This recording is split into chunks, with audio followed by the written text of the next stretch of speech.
எடுத்துக்கொள்ளுங்க.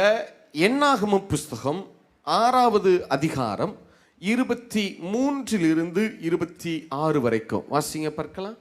நீ ஆரோனோடும் அவன் குமாரரோடும் சொல்ல வேண்டியது என்னவென்றால் நீங்கள் இஸ்ரவேல் புத்திரரை ஆசீர்வதிக்கும் போது அவர்களை பார்த்து சொல்ல வேண்டியதாவது கர்த்தர் உன்னை ஆசீர்வதித்து உன்னை காக்க கடவர். கர்த்தர் தம்முடைய முகத்தை உன்மேல் பிரகாசிக்க பண்ணி உன்மேல் கிருபையாயிருக்க கடவர். கர்த்தர் தம்முடைய முகத்தை உன்மேல் பிரசன்னமாக்கி உனக்கு சமாதானம் கட்டளையிட கடவர் என்பதே. சரி, இந்த ஆசாரிய ஆசீர்வாதத்தை தான் இது ஆசாரிய ஆசீர்வாதம்னு சொல்லுவாங்க, பிரீஸ்ட்லி பிளெஸிங்ஸ் அப்படின்னு சொல்லுவாங்க. இந்த ஆசாரிய ஆசீர்வாதத்தில் இருக்கிற ஒரு காரியத்தை இப்ப நம்ம தியானிக்க போறோம். அல்ல கவனிங்க, ஆசாரிய ஆசீர்வாதத்தை தியானிப்பது நம்முடைய நோக்கம் அல்ல. இந்த செஷனுடைய தீம் என்னன்னா, ஆசாரிய ஆசீர்வாதத்தை தியானிப்பது நம்முடைய நோக்கம் அல்ல. அந்த ஆசாரிய ஆசீர்வாதத்துக்குள்ள இருக்கிற ஒரு மிக முக்கியமான ஒரு ஒரு முக்கியமான ஒரு காரியத்தை நம்ம தியானிக்க போறோம். சரியா? அதனால தயவு செய்து நல்லா உற்று கவனிங்க. நான் சொல்றேன், இத்தனை ஆண்டுகால உங்க வாழ்க்கையின் போராட்டங்கள் மாறும். உங்க போராட்டங்கள் மட்டும் மாறாது, அநேகருடைய போராட்டங்களுக்கு நீங்க தீர்வு சொல்வீங்க. இந்த ஒரு காரியம் சரியாயிடுச்சுன்னு வச்சுக்கோங்க, அநேகருடைய போராட்டங்களுக்கு நீங்க என்ன கொடுக்க ஆரம்பிச்சிருவீங்க? தீர்வு கொடுக்க ஆரம்பிச்சிருவீங்க. எத்தனை பேர் ஆமேன்னு சொல்ல முடியும்? சரி, நல்லா கவனிங்களே. நம்முடைய தேவைதான் என்ன? நமக்கு என்ன வேணும்? ஒரு விசுவாசியை கேட்டா என்ன சொல்லுவாங்க? உங்களுக்கு என்ன வேணும் அப்படின்னு கேட்டா என்ன சொல்லுவாங்க? 2 காரியம் சொல்லுவாங்க. என்ன? பிரதர், நல்ல ஆசீர்வாதமா இருக்கணும் பிரதர். பணத்துல, பொருள்ல, சொத்துகள்ல, எல்லாவற்றிலும் எப்படி இருக்கணும்? ஆசீர்வாதமா இருக்கணும். ஒண்ணுதானா? உண்மைதானா? எத்தனை பேர் ஆமேன்னு சொல்றீங்க? சரி, அடுத்து என்ன வேணும் பிரதர்? அடுத்து என்ன? என்னுடைய எல்லைகள்ல எந்த விதமான தீங்கும் வரக்கூடாது. கரெக்டா? ஆக்சிடென்ட் நடக்கக்கூடாது, வியாதி வரக்கூடாது, பிரச்சனைகள் வரக்கூடாது, இல்ல எதிர்பாராத அசம்பாவிதங்கள் எதுவும் என் வாழ்க்கையில் என்ன செய்யக்கூடாது? வரக்கூடாது. எனக்கு பாதுகாப்பு இருக்கணும். சொல்லுங்க, என்ன இருக்கணும்? கரெக்ட் தானே? இந்த 2 தானே நம்முடைய ஆசை, நம்முடைய விருப்பம் எல்லாம், இல்ல? இந்த 2க்குள்ள எல்லாமே அடங்கிடும். என்ன? ஒண்ணு, கர்த்தரனை ஆசீர்வாதமா வச்சிருக்கணும் பிரதர். ஓகே. அடுத்து அவர் என்னைய நல்லா பாதுகாக்கணும் பிரதர். சரியா? வியாதி இருக்கக்கூடாது, ஆக்சிடென்ட் இருக்கக்கூடாது, கடன் வரக்கூடாது, பிரச்சனைகள் வரக்கூடாது, எதிர்பாராத விபத்துகள் இருக்கக்கூடாது, எதிர்பாராத நஷ்டங்கள் வரக்கூடாது, இழப்புகள் வரக்கூடாது. எனக்கு பாதுகாப்பு வேணும், செக்யூரிட்டி வேணும். ஒன்று பிளஸிங்ஸ், another one செக்யூரிட்டி. இல்ல? இப்ப 24வது வசனம் வாசிங்களா? 24வது வசனம் தானே? 24 வாசிங்க. கர்த்தர் உன்னை ஆசீர்வதித்து, அந்த 2யுமே அங்க சொல்றாரு பாருங்க. கர்த்தர் உன்னை ஆசீர்வதித்து, அது பிளஸிங். அடுத்து உன்னை காக்க கடவர். அடுத்து பாதுகாப்பு, உன்னை காக்க கடவர், செக்யூரிட்டி. உண்மைதானா? எத்தனை பேர் ஆமேன்னு சொல்ல முடியும்? அப்ப இந்த 2ம் நமக்கு வேணும். ஆசீர்வாதமும் வேண்டும், பாதுகாப்பும் வேணும். இதுக்கு நான் என்ன செய்யட்டும்? எனக்கு ஒரு சிம்பிளா ஒரு வழி சொல்லிட்டு போங்க. ஆசீர்வாதமாகவும் இருக்கணும், அதே நேரத்தில் என்ன வரக்கூடாது? எனக்கு தீங்கு வரக்கூடாது, பாதுகாப்பு இருக்கணும். சரி, ஆசீர்வாதம், பாதுகாப்பு. சொல்லுங்க, என்னென்ன? ஒரே ஒரு தடவை நீங்க சொல்லிருங்க. என்னென்ன? ஆசீர்வாதம், அப்புறம் பாதுகாப்பு. Very good, super. இந்த 2 எப்படி வரும் அப்படின்னு கேட்டீங்கன்னா, முதல்ல ஆசீர்வாதத்துக்கு வருவோம். ஆசீர்வாதம் எதனால வரும் அப்படின்னு கேட்டா, அடுத்த வசனம் அதுக்கு நமக்கு பதில் சொல்லுது பாருங்க. 25வது வசனம் வாசிங்க. கர்த்தர் தம்முடைய முகத்தை உன்மேல் பிரகாசிக்க பண்ணி உன்மேல் கிருபையாய் இருக்க கடவர். உன்மேல் என்னவாக இருக்க கடவரா? அப்ப ஆசீர்வாதம் எப்படி வரும்னா, தேவனுடைய கிருபையினால தான் ஆசீர்வாதம் உண்டாயிருக்கும். எதனால? இல்லையா? லூக்கா 1:28 வாசிங்க. அவள் இருந்த வீட்டில் தேவதூதன் பிரவேசித்து கிருபை பெற்றவளே வாழ்க, கிருபை பெற்றவளே வாழ்க, கர்த்தர் உன்னுடனே இருக்கிறார், உன்னுடனே கூட இருக்கிறார், ஸ்திரீகளுக்குள்ளே நீ ஆசீர்வதிக்கப்பட்டவள் என்றான். அப்ப ஸ்திரீகளுக்குள்ளே அவ எப்படி ஆசீர்வதிக்கப்பட்டவளா இருந்தான்னா, அவ என்ன பெற்றவளாக இருந்தா? கிருபை பெற்றவள். Well done well done, super super.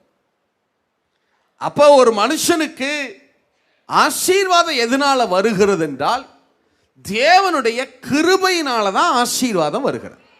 நிறைய பேர் இதை தவறாய் புரிந்து கொள்ளுகிறார்கள். என்ன? நான் ஜெபிக்கிறதுனால ஆசீர்வாதம், நான் வேத வாசிக்கிறதுனால ஆசீர்வாதம், நான் உபவாசிக்கிறதுனால ஆசீர்வாதம், இதனால ஆசீர்வாதம். நல்லா கவனிங்க. இதெல்லாம் எதுக்குன்னா, நீங்க ஜெபிக்கணும், நிறைய வேத வாசிங்க, நிறைய ஜெபிங்க, கர்த்தர் சொன்னா உபவாசம் இருங்க, தப்பு கிடையாது இல்லையா? அதெல்லாம் செய்யணும். ஆனா இதெல்லாம் எதுக்காக செய்யணும்னா, ஆண்டவரோட இருக்கிற உறவுக்காகத்தான், ஐக்கியத்திற்காகத்தான். எத்தனை பேர் ஆமென்னு சொல்ல முடியும்? இப்ப இதெல்லாம் செஞ்சு ஆண்டவரோட இருக்கிற உறவுல நம்ம பலப்படுகிறோம். ஒருவரோட ஒரு ரிலேஷன்ஷிப் அதிகமாக என்ன நடக்கும் தெரியுமா? இப்போ ஒருத்தட்ட நீங்க ஒவ்வொரு நாளும் டெய்லி அவர்கிட்ட பேசிட்டே இருக்கீங்கன்னு வைங்களேன், நாளாக ஆட்டோமேட்டிக்காக என்ன செஞ்சிருவீங்க தெரியுமா? நீங்க அவரை நம்ப ஆரம்பிச்சிருவீங்க. உண்மைதானா? எத்தனை பேர் ஆமென்னு சொல்ல முடியும்? டெய்லி ஒரு ஃப்ரெண்டை பார்க்குறீங்க, அவர்கிட்ட ஷேர் பண்ணுறீங்க, இந்த காரியம் எப்படி இருக்குது, இது எப்படி இருக்குது, இது எப்படி இருக்குன்னு என்ன செய்றீங்க? ஷேர் பண்ணுறீங்க. அப்போ நாளாக உங்கள் இருதயம் அவரை என்ன செய்ய ஆரம்பிச்சிடும்? நம்ப ஆரம்பிச்சிடும், விசுவாசிக்க ஆரம்பிச்சிடும். இல்லை? அதே தான் நீங்கள் தேவனோடு ஒவ்வொரு நாளும் பேச ஜெபிக்க வேதம் வாசிக்க அவரோடு உறவாட ஆட்டோமேட்டிக்காக உங்களுக்கு அவர் மேலே என்ன பெருக ஆரம்பிச்சிடும்? விசுவாசம், நம்பிக்கை பெருகிறோம். விசுவாசமும் நம்பிக்கையும் பெருகிட்டா ஆட்டோமேட்டிக்காக அவர் கிருபையை கொடுக்க ஆரம்பிச்சிருவாரு. கிருபையை கொடுத்துட்டாருன்னா ஆட்டோமேட்டிக்காக ஆசீர்வாதங்கள் வர ஆரம்பிச்சு. எத்தனை பேர் ஆமென்னு சொல்ல முடியும்? அப்போ ஜெபம், வேத வாசிப்பெல்லாம் எதுக்கு உதவி செய்யுதுன்னா, ஆண்டவரோட இருக்கிற எதுக்காக? உறவுக்காக, அந்த ரிலேஷன்ஷிப்புக்கு. சரி, அப்ப ஆசீர்வாதம் எதனால வருகிறது? கிருபையினால. சொல்லுங்க, ஆசீர்வாதம் எதனால வருகிறது? கிருபையினால. சரி, முதல்ல 2 காரியம் பார்த்தோம். நமக்கு 2 வேணும்னு சொன்னோம். என்னென்ன? ஒன்று ஆசீர்வாதம், இன்னொன்று என்னது? பாதுகாப்பு. ஆசீர்வாதம் எதனால வருது? கிருபையினால வருது. சரி, இப்போ பாதுகாப்பு வேணும் இல்லையா? பாதுகாப்பு எதனால வருது? அடுத்த வசனம் வாசிங்க, 26வது வசனம் வாசிங்க. கர்த்தர் தம்முடைய முகத்தை உன்மேல் பிரசன்னமாக்கி உனக்கு சமாதானம் கட்டளையிட கடவர் என்பதே. எங்க தேவனுடைய சமாதானம் ஆளுகை செய்கிறதோ அங்க தெய்வீக பாதுகாப்பும் இருக்கும். எங்க தேவனுடைய சமாதானம் ஆளுகை செய்கிறதோ அங்க என்னவும் இருக்கும்? தேவனுடைய பாதுகாப்பும் இருக்கும். இல்ல? 1 தெசலோனிக்கேயர் புத்தகம் 5வது அதிகாரம் 23வது வசனம். சமாதானத்தின் தேவன் தாமே, சமாதானத்தின் தேவன் தாமே உங்களை முற்றிலும் பரிசுத்தமாக்குவாராக, உங்கள் ஆவி, ஆத்துமா, சரீரம் முழுவதும் நம்முடைய கர்த்தராகிய இயேசு கிறிஸ்து வரும்போது குற்றமற்றதாய் இருக்கும்படி காக்கப்படுவதாக. அப்ப சமாதானத்தின் தேவன் தான் உங்களை, அவங்களுடைய ஆவி, ஆத்மா, சரீரம் எல்லாவற்றையும் அவரால் தான் பாதுகாக்க முடியும். எத்தனை பேர் ஆமென்னு சொல்ல முடியும்? தேவன் பாதுகாப்பார்னு சொல்லல பாருங்க. என்ன தேவன் பாதுகாப்பார்னு சொல்றாரு? சமாதானத்தின் தேவன் தாமே உங்களை பாதுகாக்க கடவர். எத்தனை பேர் ஆமென்னு சொல்ல முடியும்? அப்ப தேவ சமாதானம் எங்க இருக்கோ அங்க பாதுகாப்பும் இருக்கும். அங்க என்னவும் இருக்கும்? பாதுகாப்பும் இருக்கும். இல்ல? யோபு புத்தகம் 25வது அதிகாரம் 2வது வசனம். ஜோப் சாப்டர் 25 verse 2. அதிகாரமும் பயங்கரமும் அவரிடத்தில் இருக்கிறது, அவர் தமது உன்னதமான ஸ்தலங்களில் சமாதானத்தை உண்டாக்குகிறார். ஆண்டவர்ட்ட 2 இருக்கு. அதிகாரமும் இருக்கிறது, பயங்கரமும் இருக்கிறது. டெரிபிள் இருக்கு, பயங்கரம் இருக்கு. ஆனா அவர் தான் விரும்புகிற உன்னதமான ஸ்தலங்கள்ல அவர் சமாதானத்தை கட்டளையிடுகிறார். ஏன்னா அவர் சமாதானத்தை கட்டளை இட்டார்னா அங்க பயங்கரம் வர முடியாது. அங்க என்ன வர முடியாது? பயங்கரம் என்ன செய்ய முடியாது? எபிரேய பாஷையில ஷாலோம் சமாதானங்கிறது என்ன சொல்லுவாங்க? எல்லாருக்கும் தெரிஞ்ச வார்த்தை தான். என்ன வார்த்தை? என்ன சொல்லுவாங்க? ஷாலோம் சொல்றாங்களா? ஷாலோம். ஆக்சுவலா ஒரிஜினலா ஷாலோம் அப்படின்னா என்ன அர்த்தம்னா ஷாலோம் சமாதானம் அப்படிங்கிறதுக்கு என்ன அர்த்தம்னா, சமாதானம் இருக்கிற இடத்துல மரணத்தின் தூதனுக்கு அதிகாரம் கிடையாதான். Where there is peace, the angel of death has no authority அப்படின்னு சொல்லுவாங்க. எங்கே சமாதானம் இருக்கிறதோ, தேவ சமாதானம் இருக்கிறதோ, அந்த இடத்துல மரணத்தின் தூதன் சாத்தான் இருக்கா பாருங்க, மரணத்தின் அதிகாரி, ஏஞ்சல் ஆஃப் டெத், அந்த மரண தூதனுக்கு அங்கே அதிகாரம் கிடையாது. அப்ப தேவ சமாதானம் எங்கெல்லாம் ஆளுகை செய்கிறதோ அந்த இடத்துலெல்லாம் சாத்தான் ஆளுகை செய்ய முடியாது. எத்தனை பேர் ஆமென் சொல்ல முடியும்? அவனுடைய எந்த பயங்கரங்களும் அங்கே வர முடியாது. அங்க ஒரு தெய்வீக பாதுகாப்பு உண்டாயிருக்கும், ஒரு டிவைன் செக்யூரிட்டி உண்டாயிருக்கும். எத்தனை பேர் ஆமென் சொல்ல முடியும்? எத்தனை பேர் ஆமென் சொல்ல முடியும்? சரி, ஒரே ஒரு ரிவைஸ் வந்துருவோம். நமக்கு ரெண்டு காரியம் வேணும். என்னென்ன நீங்க சொல்லுங்க பார்க்கலாம். ஒண்ணு என்ன? ஆசீர்வாதம், அடுத்து பாதுகாப்பு. சரி, ஆசீர்வாதம் எதனால வருகிறது? தேவனுடைய கிருபையினால. சொல்லுங்க, தேவனுடைய கிருபையினால. Very good. பாதுகாப்பு எதனால வருகிறது? தேவன் தருகிற சமாதானத்தால. சொல்லுங்க, தேவன் தருகிற சமாதானத்தினால. இல்லையா? அப்ப கவனிங்களேன், நமக்கு ஆசீர்வாதமும் பாதுகாப்பும் வேணும். இந்த ரெண்டு வரணும்னா இந்த ரெண்டு இருக்கணும். என்னென்ன? கிருபையும் சமாதானமும். சொல்லுங்க சொல்லுங்க, என்னென்ன இருக்கணும்? கிருபையும். அப்ப கிருபையும் சமாதானமும் இருந்தா ஆட்டோமேட்டிக்கா என்னவும் இருக்கும்?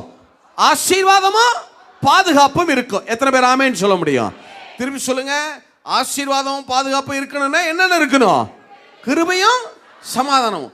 கிருபையும் சமாதானம் இருந்துட்டா என்ன வந்துடும்? ஆட்டோமேட்டிக்கா ஆசீர்வாதமும் பாதுகாப்பும். அதனாலதான் இந்த ஆசாரிய ஆசீர்வாதத்தை பவுல் உட்பட, பேதுரு உட்பட எல்லாரும் நிருபங்களை எழுதும் போது என்ன சொல்லிட்டே இருப்பாங்க தெரியுமா? கிருபையும் சமாதானமும் உங்களுக்கு உண்டாவதாக. இல்ல, ரோமர் 1:3 வாசிங்க. நம்முடைய பிதாவாகிய தேவனாலும் கர்த்தராகிய இயேசு கிறிஸ்துவினாலும் உங்களுக்கு கிருபையும் சமாதானமும் உண்டாவதாக. 1 கொரிந்தியர் 1:3. நம்முடைய பிதாவாகிய தேவனாலும் கர்த்தராகிய இயேசு கிறிஸ்துவினாலும் உங்களுக்கு கிருபையும் சமாதானமும் உண்டாவதாக. அடுத்த நிருபம் 2 கொரிந்தியர் 1:2. நம்முடைய பிதாவாகிய தேவனாலும் கர்த்தராகிய இயேசு கிறிஸ்துவினாலும் உங்களுக்கு கிருபையும் சமாதானமும் உண்டாவதாக. எபேசியர் 1:2 வாசிங்க. நம்முடைய பிதாவாகிய தேவனாலும் கர்த்தராகிய இயேசு கிறிஸ்துவினாலும் உங்களுக்கு கிருபையும் சமாதானமும் உண்டாவதாக. கலாத்தியர் 1:3. பிதாவாகிய தேவனாலும் நம்முடைய கர்த்தராகிய இயேசு கிறிஸ்துவினாலும் உங்களுக்கு கிருபையும் சமாதானமும் உண்டாவதாக. ஏன் பவுல் தன்னுடைய நிருபங்கள் எல்லாம் ஆரம்பிக்கிறப்ப கிருபையும் சமாதானம் உண்டாகட்டும், கிருபை, இந்த ஆசாரிய ஆசீர்வாதத்தை அப்படியே அவர் சொல்லிட்டே வர்றாரு பாருங்க, ரிப்பீட் பண்ணிட்டே வர்றாரு பாருங்க. ஏன் அவர் சொல்லிட்டே வர்றாருன்னா அவருக்கு நல்லா தெரியுது, கிருபையும் சமாதானம் வந்துருச்சுன்னா தேவ பிள்ளைகளுக்கு ஆட்டோமேட்டிக்கா என்னவோ வந்துடும்? ஆசீர்வாதமா பாதுகாப்பு வந்துடும். எத்தனை பேர் ஆமென் சொல்ல முடியும்? சரி, இது வரைக்கும் விளங்கியிருக்கா? இது வரைக்கும் இந்த சொன்ன இந்த 4 காரியம் விளங்கியிருக்கா? விளங்குனவங்க ஒரு ஆமென் சொல்லுங்க பார்க்கலாம். சரி, திருப்பி வரலாம். ஒரே ஒரு தடவை கேள்வி கேட்கிறேன், அப்பதான் உங்களுக்கு விளங்கும். நமக்கு 2 வேணும். என்னென்ன? ஆசீர்வாதம், பாதுகாப்பு. ஆசீர்வாதம் எதனால வருது? கிருபையினால. பாதுகாப்பு எதனால வருது? சமாதானத்தால. சரி, இப்ப அடுத்த கேள்வி. பிரதர், இப்ப எனக்கு கிருபையும் சமாதானமும் எப்படி வரும்? ஆசீர்வாதமும் பாதுகாப்பும் கிருபை சமாதானத்தினால வருது. Right, okay. இப்ப கிருபையும் சமாதானமும் எனக்கு வேணும்ல, அது எப்படி வரும்? இல்ல, அது எப்படி வரும்னு அந்த பகுதியிலே எழுதி இருக்கு பாருங்க, வாசிங்க. என்னாகும் புஸ்தகம் 6வது அதிகாரம் 25, 26 ரெண்டையும் சேர்ந்து வாசிங்க பார்க்கலாம். இப்ப நீங்க இதை வாசிங்களேன். வாசிக்கிறப்ப 2 வசனத்திலையும் ஒரே காரியம் ரிப்பீட் ஆகும் பாருங்க. 2 வசனத்திலையும் ஒரு காமன் ஃபேக்ட் இருக்கும் பாருங்க. ஒரே காரியம் 2 வசனத்திலையும் திரும்ப திரும்ப வரும் பாருங்க. என்ன காரியம் திரும்ப திரும்ப வருதுன்னு பாருங்களேன். கிருபையை தர்றதுக்கு, சமாதானத்தை தர்றதுக்கு தேவன் என்ன செய்யறாருன்னு ஒரு காரியம் 2 வசனத்துல எழுதி இருக்கும் பாருங்க. என்னாக 6வது அதிகாரம் 25, 26. Numbers chapter 6 verse 25 and 26. கர்த்தர் தம்முடைய முகத்தை உன்மேல் பிரகாசிக்க பண்ணி உன்மேல் கிருபையாய் இருக்க கடவர். கர்த்தர் தம்முடைய முகத்தை உன்மேல் பிரசன்னமாக்கி உனக்கு சமாதானம் கட்டளையிட கடவர் என்பதே. இப்ப சொல்லுங்க, கிருபையும் சமாதானம் வரணும்னா அங்க ஒரே ஒரு காரியம் நடக்கணும்னு ரெண்டு வசனத்திலயுமே ரிப்பீட் ஆகுது. அது என்ன? கர்த்தர் தம்முடைய முகத்தை உண்மையில என்ன பண்ண கடவரா? பிரகாசிக்க கடவர் அல்லது பிரசன்னமாக்க கடவர். இல்ல, ரெண்டு இடத்துலயும் ரிப்பீட் ஆகுது. அப்ப என்ன அர்த்தம்னா, கர்த்தர் தம்முடைய முகத்தை நம்ம மேல பிரசன்னமாக்கினா அல்லது பிரகாசிக்க பண்ணுனா ரெண்டுமே ஒண்ணுதான். ரெண்டுமே ஒண்ணுதான். இங்கிலீஷ்ல வாசிங்கன்னா ரெண்டு சேம் தான் ரெண்டும். கர்த்தர் தம்முடைய முகத்தை நம்ம மேல பிரகாசிக்க பண்ணுனா நமக்கு கிருபை உண்டாகிறது. கர்த்தர் தம்முடைய முகத்தை நம்ம மேல பிரகாசிக்க பண்ணினா நமக்கு சமாதானம் உண்டாகிறது. இல்லையா? எத்தனை பேர் ஆமேன்னு சொல்ல முடியும்? இப்ப நீங்க சொல்லுங்க, கிருபையும் சமாதானம் வரணும்னா ஆண்டவர் தம்முடைய எதை நம்ம மேல பிரகாசிக்க பண்ணணும்? சத்தமா சொல்லுங்க, முகத்தை நம்ம மேல பிரகாசிக்க பண்ணணும். Very good, super. இப்ப அடுத்து ஒரு கேள்வி, பிரதர், கர்த்தர் தம்முடைய முகத்தை எப்படி நம்ம மேல பிரகாசிக்க பண்ணுவாரு? இல்ல, அவருடைய முகம் என் மேல பிரகாசிக்கணும்னா நான் என்ன செய்யறது? ஒரு கேள்வி வருது. இல்ல, சரி, இதை எப்படி கண்டுபிடிக்கிறது? எப்படி கண்டுபிடிக்கிறது?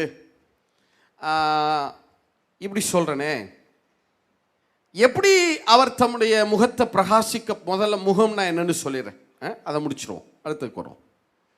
பிரதர், கர்த்தர் தம்முடைய முகத்தை பிரகாசிக்க பண்ணணும்னு இருக்கே பிரதர், அப்படின்னா என்ன பிரதர்? இப்ப கவனிங்க, வேதத்துல இப்பதான் முக்கியமா வர்றேன், சரியா? முக்கியமான காரியம், நல்லா கவனிங்க. வேதத்துல ஆவியானவருக்கு என்று சொல்லி நிறைய அடையாளங்கள் இருக்கிறது. நிறைய அடையாளங்கள் வேதத்தில் சொல்லப்பட்டிருக்கு.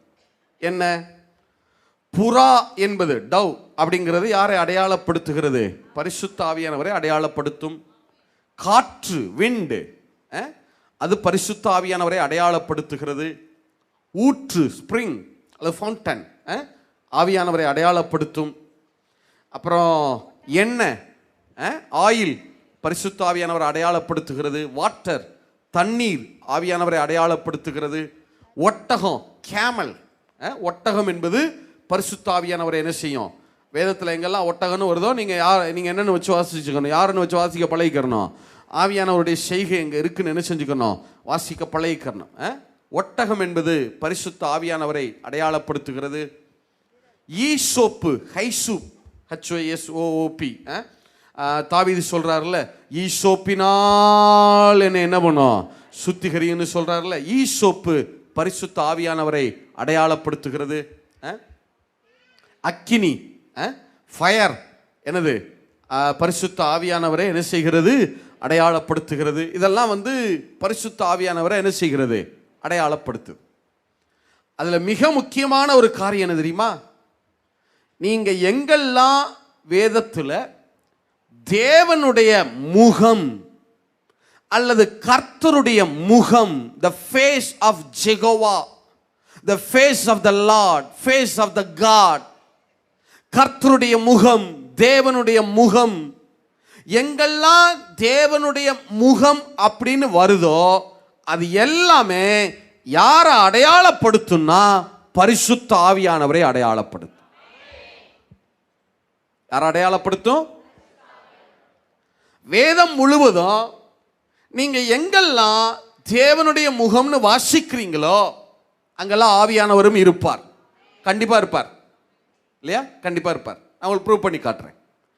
என்ன ஒரு பிரச்சனைனா, இந்த தமிழ் வேதாகமத்தில் என்ன பண்ணிட்டாங்கன்னா, தேவனுடைய முகம்னு எப்படி போடுறது அப்படின்னு சொல்லிட்டு அவங்க என்ன செஞ்சிட்டாங்க அப்படின்னா, அதை கொஞ்சம் கொஞ்சம் மாற்றி டிரான்ஸ்லேட் பண்ணிட்டாங்க. எப்படி? தேவனுடைய சமூகம், தேவனுடைய சந்நிதி, தேவனுடைய பிரசன்னம். அந்த தேவனுடைய முகம்னு போடாம என்னன்னு போட்டாங்க அவங்க, அதை கொஞ்சம் கொஞ்சம் மாற்றிருக்காங்க. தமிழ் வேதாகமத்தில் ஆங்கிலத்திலையுமே கூட கொஞ்சம் கொஞ்சம் மாற்றிருக்காங்க. நீங்கள் இதை எதில் அக்யூரஸியாக எதில் கண்டுபிடிக்கலாம் அப்படின்னா, எஸ்எல்டின்னு சொல்லுவாங்க. SLT, Smith literal translation. Literal translation அப்படின்னா என்ன அர்த்தம்னா, ஹீப்ரு பைபிளில் என்ன இருக்கோ அதை அப்படியே எடுத்து டிரான்ஸ்லேட் பண்ணுறது. எந்த வேர்டும் மாற்றக்கூடாது, வேர்டிங்ஸ் எதுவுமே மாறக்கூடாது. அது பேர் தான் லிட்ரல் டிரான்ஸ்லேஷன். எழுத்து அப்படியே வார்த்தைக்கு வார்த்தை அப்படியே டிரான்ஸ்லேட் பண்ணணும். அது பேர் தான் லிட்ரல் டிரான்ஸ்லேஷன். நீங்கள் எஸ்எல்டி அப்படின்னு ஒரு வெர்ஷன் இருக்குது, எஸ்எல்டின்னு ஒரு பைபிள் இருக்குது, கிடச்சுன்னா வாட்ச் பாருங்கள், ரொம்ப நல்லாயிருக்கும். அதில் நீங்கள் வாட்சிங்கன்னா இந்த தேவனுடைய முகங்கிறத நீங்கள் ரொம்ப தெளிவாக என்ன செஞ்சிடலாம், கண்டுபிடிச்சிடலாம். தமிழில் அதை கொஞ்சம் மாற்றிருக்காங்க. என்னெல்லாம் மாற்றிருக்காங்க, தேவனுடைய சமூகம், அப்புறம் தேவனுடைய சந்நிதி, அப்புறம் தேவனுடைய பிரசன்னம். சில இடங்கள்ல தேவனுக்கு முன்பாக, அங்க ஃபேஸ் ஆஃப் ஜெகோவா, கர்த்தருடைய முகத்துக்கு முன்பாக நின்றான் அப்படின்னு இருக்கும். ஆனா நமக்கு என்ன கொடுத்துருவாங்கன்னா, கர்த்தருக்கு முன்பாக நின்றான் அப்படின்னு கொடுத்துருப்பாங்க. எப்படி முகத்துக்கு முன்னாடி நின்னான்னு எப்படி போடுறது, அப்படி போட முடியலையே, தமிழ்ல வாக்கிய அமைப்பு வரமாட்டேங்குது அப்படின்னு சொல்லிட்டு என்ன பண்ணிட்டாங்கன்னா, அதை கர்த்தருக்கு முன்பாக, தேவனுக்கு முன்பாக அப்படிலாம் டிரான்ஸ்லேட் பண்ணிட்டாங்க. ஆனால் நீங்கள் ஒரிஜினலில் பார்த்தீங்கன்னா கர்த்தருடைய முகத்துக்கு முன்பாக அப்படின்னு வரும். நான் சில வசனங்கள்லாம் சொல்கிறேன் பாருங்க. எங்கெல்லாம் கர்த்தருடைய முகத்தை குறித்து, தேவனுடைய முகத்தை குறித்து வருகிறதோ அங்கெல்லாம் கண்டிப்பாக ஆவியானவர் இருப்பார். நீங்கள் சில வசனங்கள் சொல்கிறேனே, வாசிங்களேன். சங்கீத புஸ்தகம் 51வது அதிகாரம் 11வது வசனம்.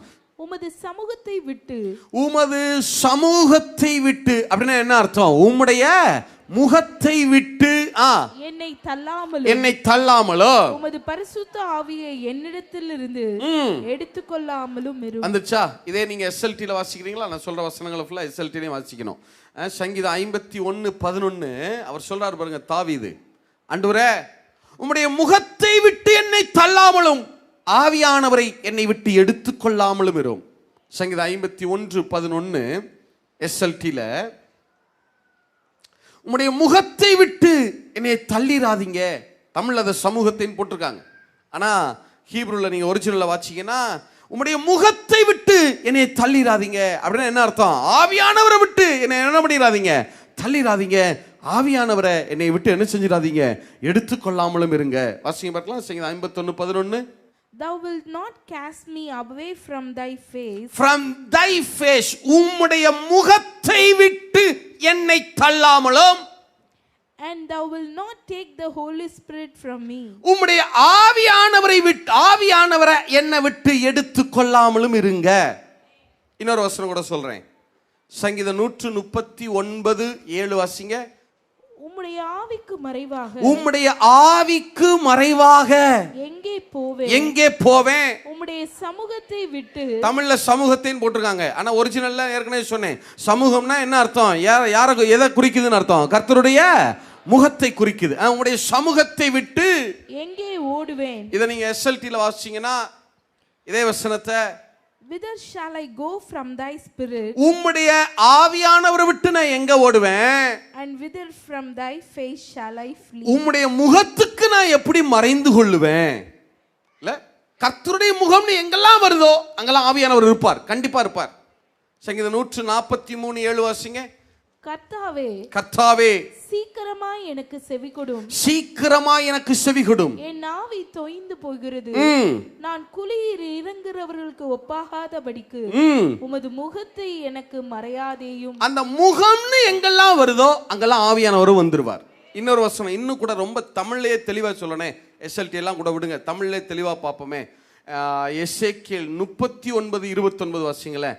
நான் இஸ்ரவேல் வம்சத்தார் மேல் என் ஆவியை ஊற்றினபடியால், என் ஆவியை ஊற்றினபடியால் என் முகத்தை இனி அவர்களுக்கு மறைக்க மாட்டேன் என்று கர்த்தராகிய ஆண்டவர் சொல்லுகிறார் என்றார். அப்ப ஆவியானவர், கர்த்தருடைய முகம்னு வந்துட்டா அடுத்து யாரை குறிச்சு எழுதிறாரு, அங்க ஆவியானவரை குறிச்சு. 2 கொரிந்தியர் 3:18 வாசிங்க.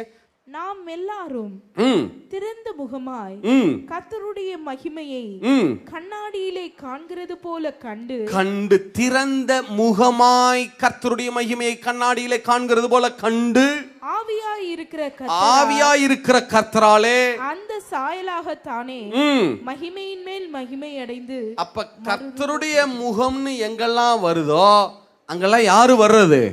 பரிசுத்த. சதமா சொல்லுங்க, பரிசுத்த. அப்ப கர்த்தருடைய முகம் என்பது வேதத்துல யாரை அடையாளப்படுத்துகிறதுனா பரிசுத்த ஆவியானவரை அடையாளப்படுத்துகிறது. சொல்லுங்க, யாரை அடையாளப்படுத்துது? மறந்துடக்கூடாது, சரியா? தமிழ் பைபிள்ல அப்படி அதை மாத்திருக்காங்க. என்ன? சமூகம், அப்புறம் சந்நிதி, அப்புறம் பிரசன்னம், இதெல்லாம் யார் அடையாளப்படுத்துகிற வார்த்தையாக இருக்கிறது? பரிசுத்த ஆவியானவர். இப்ப சொல்லுங்க, கர்த்தர் தம்முடைய முகத்தை உன்மேல் பிரசன்னமாக்கி உன்மேல் கிருபையாயிருக்க கடவர் அப்படின்னா என்ன அர்த்தம்? கர்த்தர் தம்முடைய முகத்தை உன் மேல பிரகாசிக்கணும் அப்படின்னா என்ன அர்த்தம்? யார உங்க மேல பிரகாசிக்கணும்னு அர்த்தம்? சத்தமா சொல்லுங்க. Very good. கர்த்தர் தம்முடைய முகத்தை உன் மேல பிரசன்னமாக்கி உனக்கு சமாதான கட்டளையிட கடவர் அப்படின்னா என்ன அர்த்தம்? யார பிரசன்னமாக்கணும்னு அர்த்தம்? ஆவியானவர் நம்ம மேல பிரசன்னமாகணும்னு அர்த்தம். சரியா? சரி. அப்ப ஆவியானவர் நம்ம மேல பிரசன்னமானா நமக்கு கிருபையும் சமாதானமும் வருகிறது. கிருபையும் சமாதானம் வந்துருச்சுன்னா ஆட்டோமேட்டிக்கா என்னவோ வந்து விடுகிறது? ஆசீர்வாதமோ பாதுகாப்பு வருது. இப்ப அடுத்து ஒரு கேள்வி வருது. பிரதர், கர்த்தருடைய முகத்தை பிரசன்னமாக்கினா அது யாரு பிரசன்னமாகிறதுன்னு அர்த்தம்? ஆவியானவர்னு அர்த்தம். சரி, ஆவியானவர் எப்படி என் மேல தன்னுடைய முகத்தை எப்படி பிரகாசிக்க பண்ணுவாரு? அடுத்து அது ஒரு கேள்வி வருதுல. சரி, கர்த்தருடைய முகங்கிறது ஆவியானவர் தான், வேத எல்லா இடங்களிலும் சொல்லுகிறது. Right, okay. இப்ப ஆவியானவர் என்னுடைய தம்முடைய முகத்தை என் மேல எப்படி பிரசன்னமாக்குவாரு, எப்படி பிரகாசிக்க பண்ணுவாரு? அதை எப்படி நான் கண்டுபிடிக்கிறது? இல்ல, சரி, அதை எப்படி கண்டுபிடிக்கிறதுன்னு சொல்றேன். இப்ப கவனிங்களேன். இப்ப மற்ற இடங்களை விட நான் உங்க பார்வையில் கொஞ்சம் பிரகாசமா தெரியுறேன். உண்மைதானா? எத்தனை பேர் ஆமேன்னு சொல்ல முடியும்? ஏன் பிரகாசமா தெரியுறேன்னா என் மேல என்ன விழுந்துட்டு இருக்கு? சத்தமா சொல்லுங்க. வெளிச்சம் என் மேல என்ன பண்ணிட்டு இருக்கு? ஒரு பெரிய வெளிச்சம் என் மேல விழுகுது. அப்ப நீங்க ஆவியானவர் எப்படி பிரசன்னமாகுவார், எப்படி பிரகாசிப்பார் நீங்க எப்படி கண்டுபிடிச்சுக்கலாம்னா, அவர் தன்னுடைய முகத்தை யாரு மேலேயாவது பிரகாசிக்க பண்ணி அதனால அந்த மனிதனுடைய முகமும் சேர்ந்து பிரகாசிச்சிருக்கா, வேதத்துல எங்கேயாவது அப்படி இருக்கா அப்படின்னு நீங்க பார்த்தீங்கன்னா எங்க யாரு மேல ஆவியானவர் பிரசன்னமானாரு, எப்படி பிரகாசிச்சாரு அப்படிங்கிறத கண்டுபிடிச்சிடலாம். உண்மைதானா? எத்தனை பேர் ஆமேன்னு சொல்ல முடியும்? இப்ப நீங்க சொல்லுங்க, வேதத்துல ஒரே ஒரு மனுஷனுடைய முகம், பழைய ஏற்பாட்டில் ஒரு மனுஷன், புதிய ஏற்பாட்டில் ஒரு மனுஷன் இருக்கான். பழைய ஏற்பாட்டில் இருந்து வருவோம். பழைய ஏற்பாட்டில் ஒரு மனுஷனுடைய முகம், அவன் முகம் அவ்வளவாய் பிரகாசித்தது. யாருடைய முகம்? சத்தமா சொல்லுங்க, யாருடைய முகம்? Very good. ஏன் மோசேயினுடைய முகம் பிரகாசித்தது? எப்படி பிரகாசிச்சது? அவன் மேல யாரு பிரகாசிச்சது? அதை பார்த்துடலாம். சரியா? சரி, வாசிங்க. யாத்திராகம புஸ்தகம் 34வது அதிகாரம் 29வது வசனம். மோசே சாட்சியின் பலகைகள் இரண்டையும் தன் கையில் எடுத்துக்கொண்டு சீனாய் மலையிலிருந்து இறங்குகிற போது தன்னோடே அவர் பேசினதினாலே தன் முகம் பிரகாசித்திருப்பதை அவன் அறியாதிருந்தான்.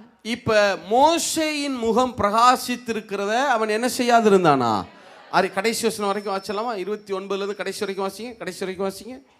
மோசே சாட்சியின் பலகைகள் இரண்டையும் தன் கையில் எடுத்துக்கொண்டு சீனாய் மலையிலிருந்து இறங்குகிற போது தன்னோடே அவர் பேசினதினாலே தன் முகம் பிரகாசித்திருப்பதை அவன் அறியாதிருந்தான்.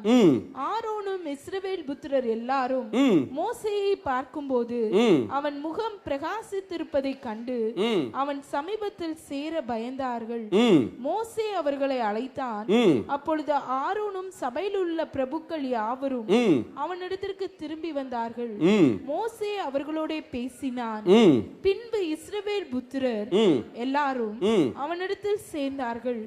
அப்பொழுது அவன் சீனாய் மலையில் கர்த்தர் தன்னோட பேசினவைகளை எல்லாம் அவர்களுக்கு கற்பித்தான். மோசே அவர்களோட பேசி முடிக்கும் அளவும் தன் முகத்தின் மேல் முக்காடு போட்டு இருந்தான். மோசே கர்த்தருடைய சந்நிதியில் அவருடைய பேசும்படிக்கு உட்பிரவேசித்தது முதல் வெளியே புறப்பட்டும் மட்டும் முக்காடு போடாதிருந்தான். அவன் வெளியே வந்து தனக்கு கற்பிக்கப்பட்டதை இஸ்ரவேல் புத்திரரோட சொல்லும்போது இஸ்ரவேல் புத்திரர் அவன் முகம் பிரகாசித்திருப்பதை கண்டார்கள். மோசே அவரோட பேசும்படிக்கு உள்ளே பிரவேசிக்கும் வரைக்கும் முக்காட்டை திரும்ப தன் முகத்தின் மேல் போட்டுக் கொள்வான். சரி, இப்ப கவனி.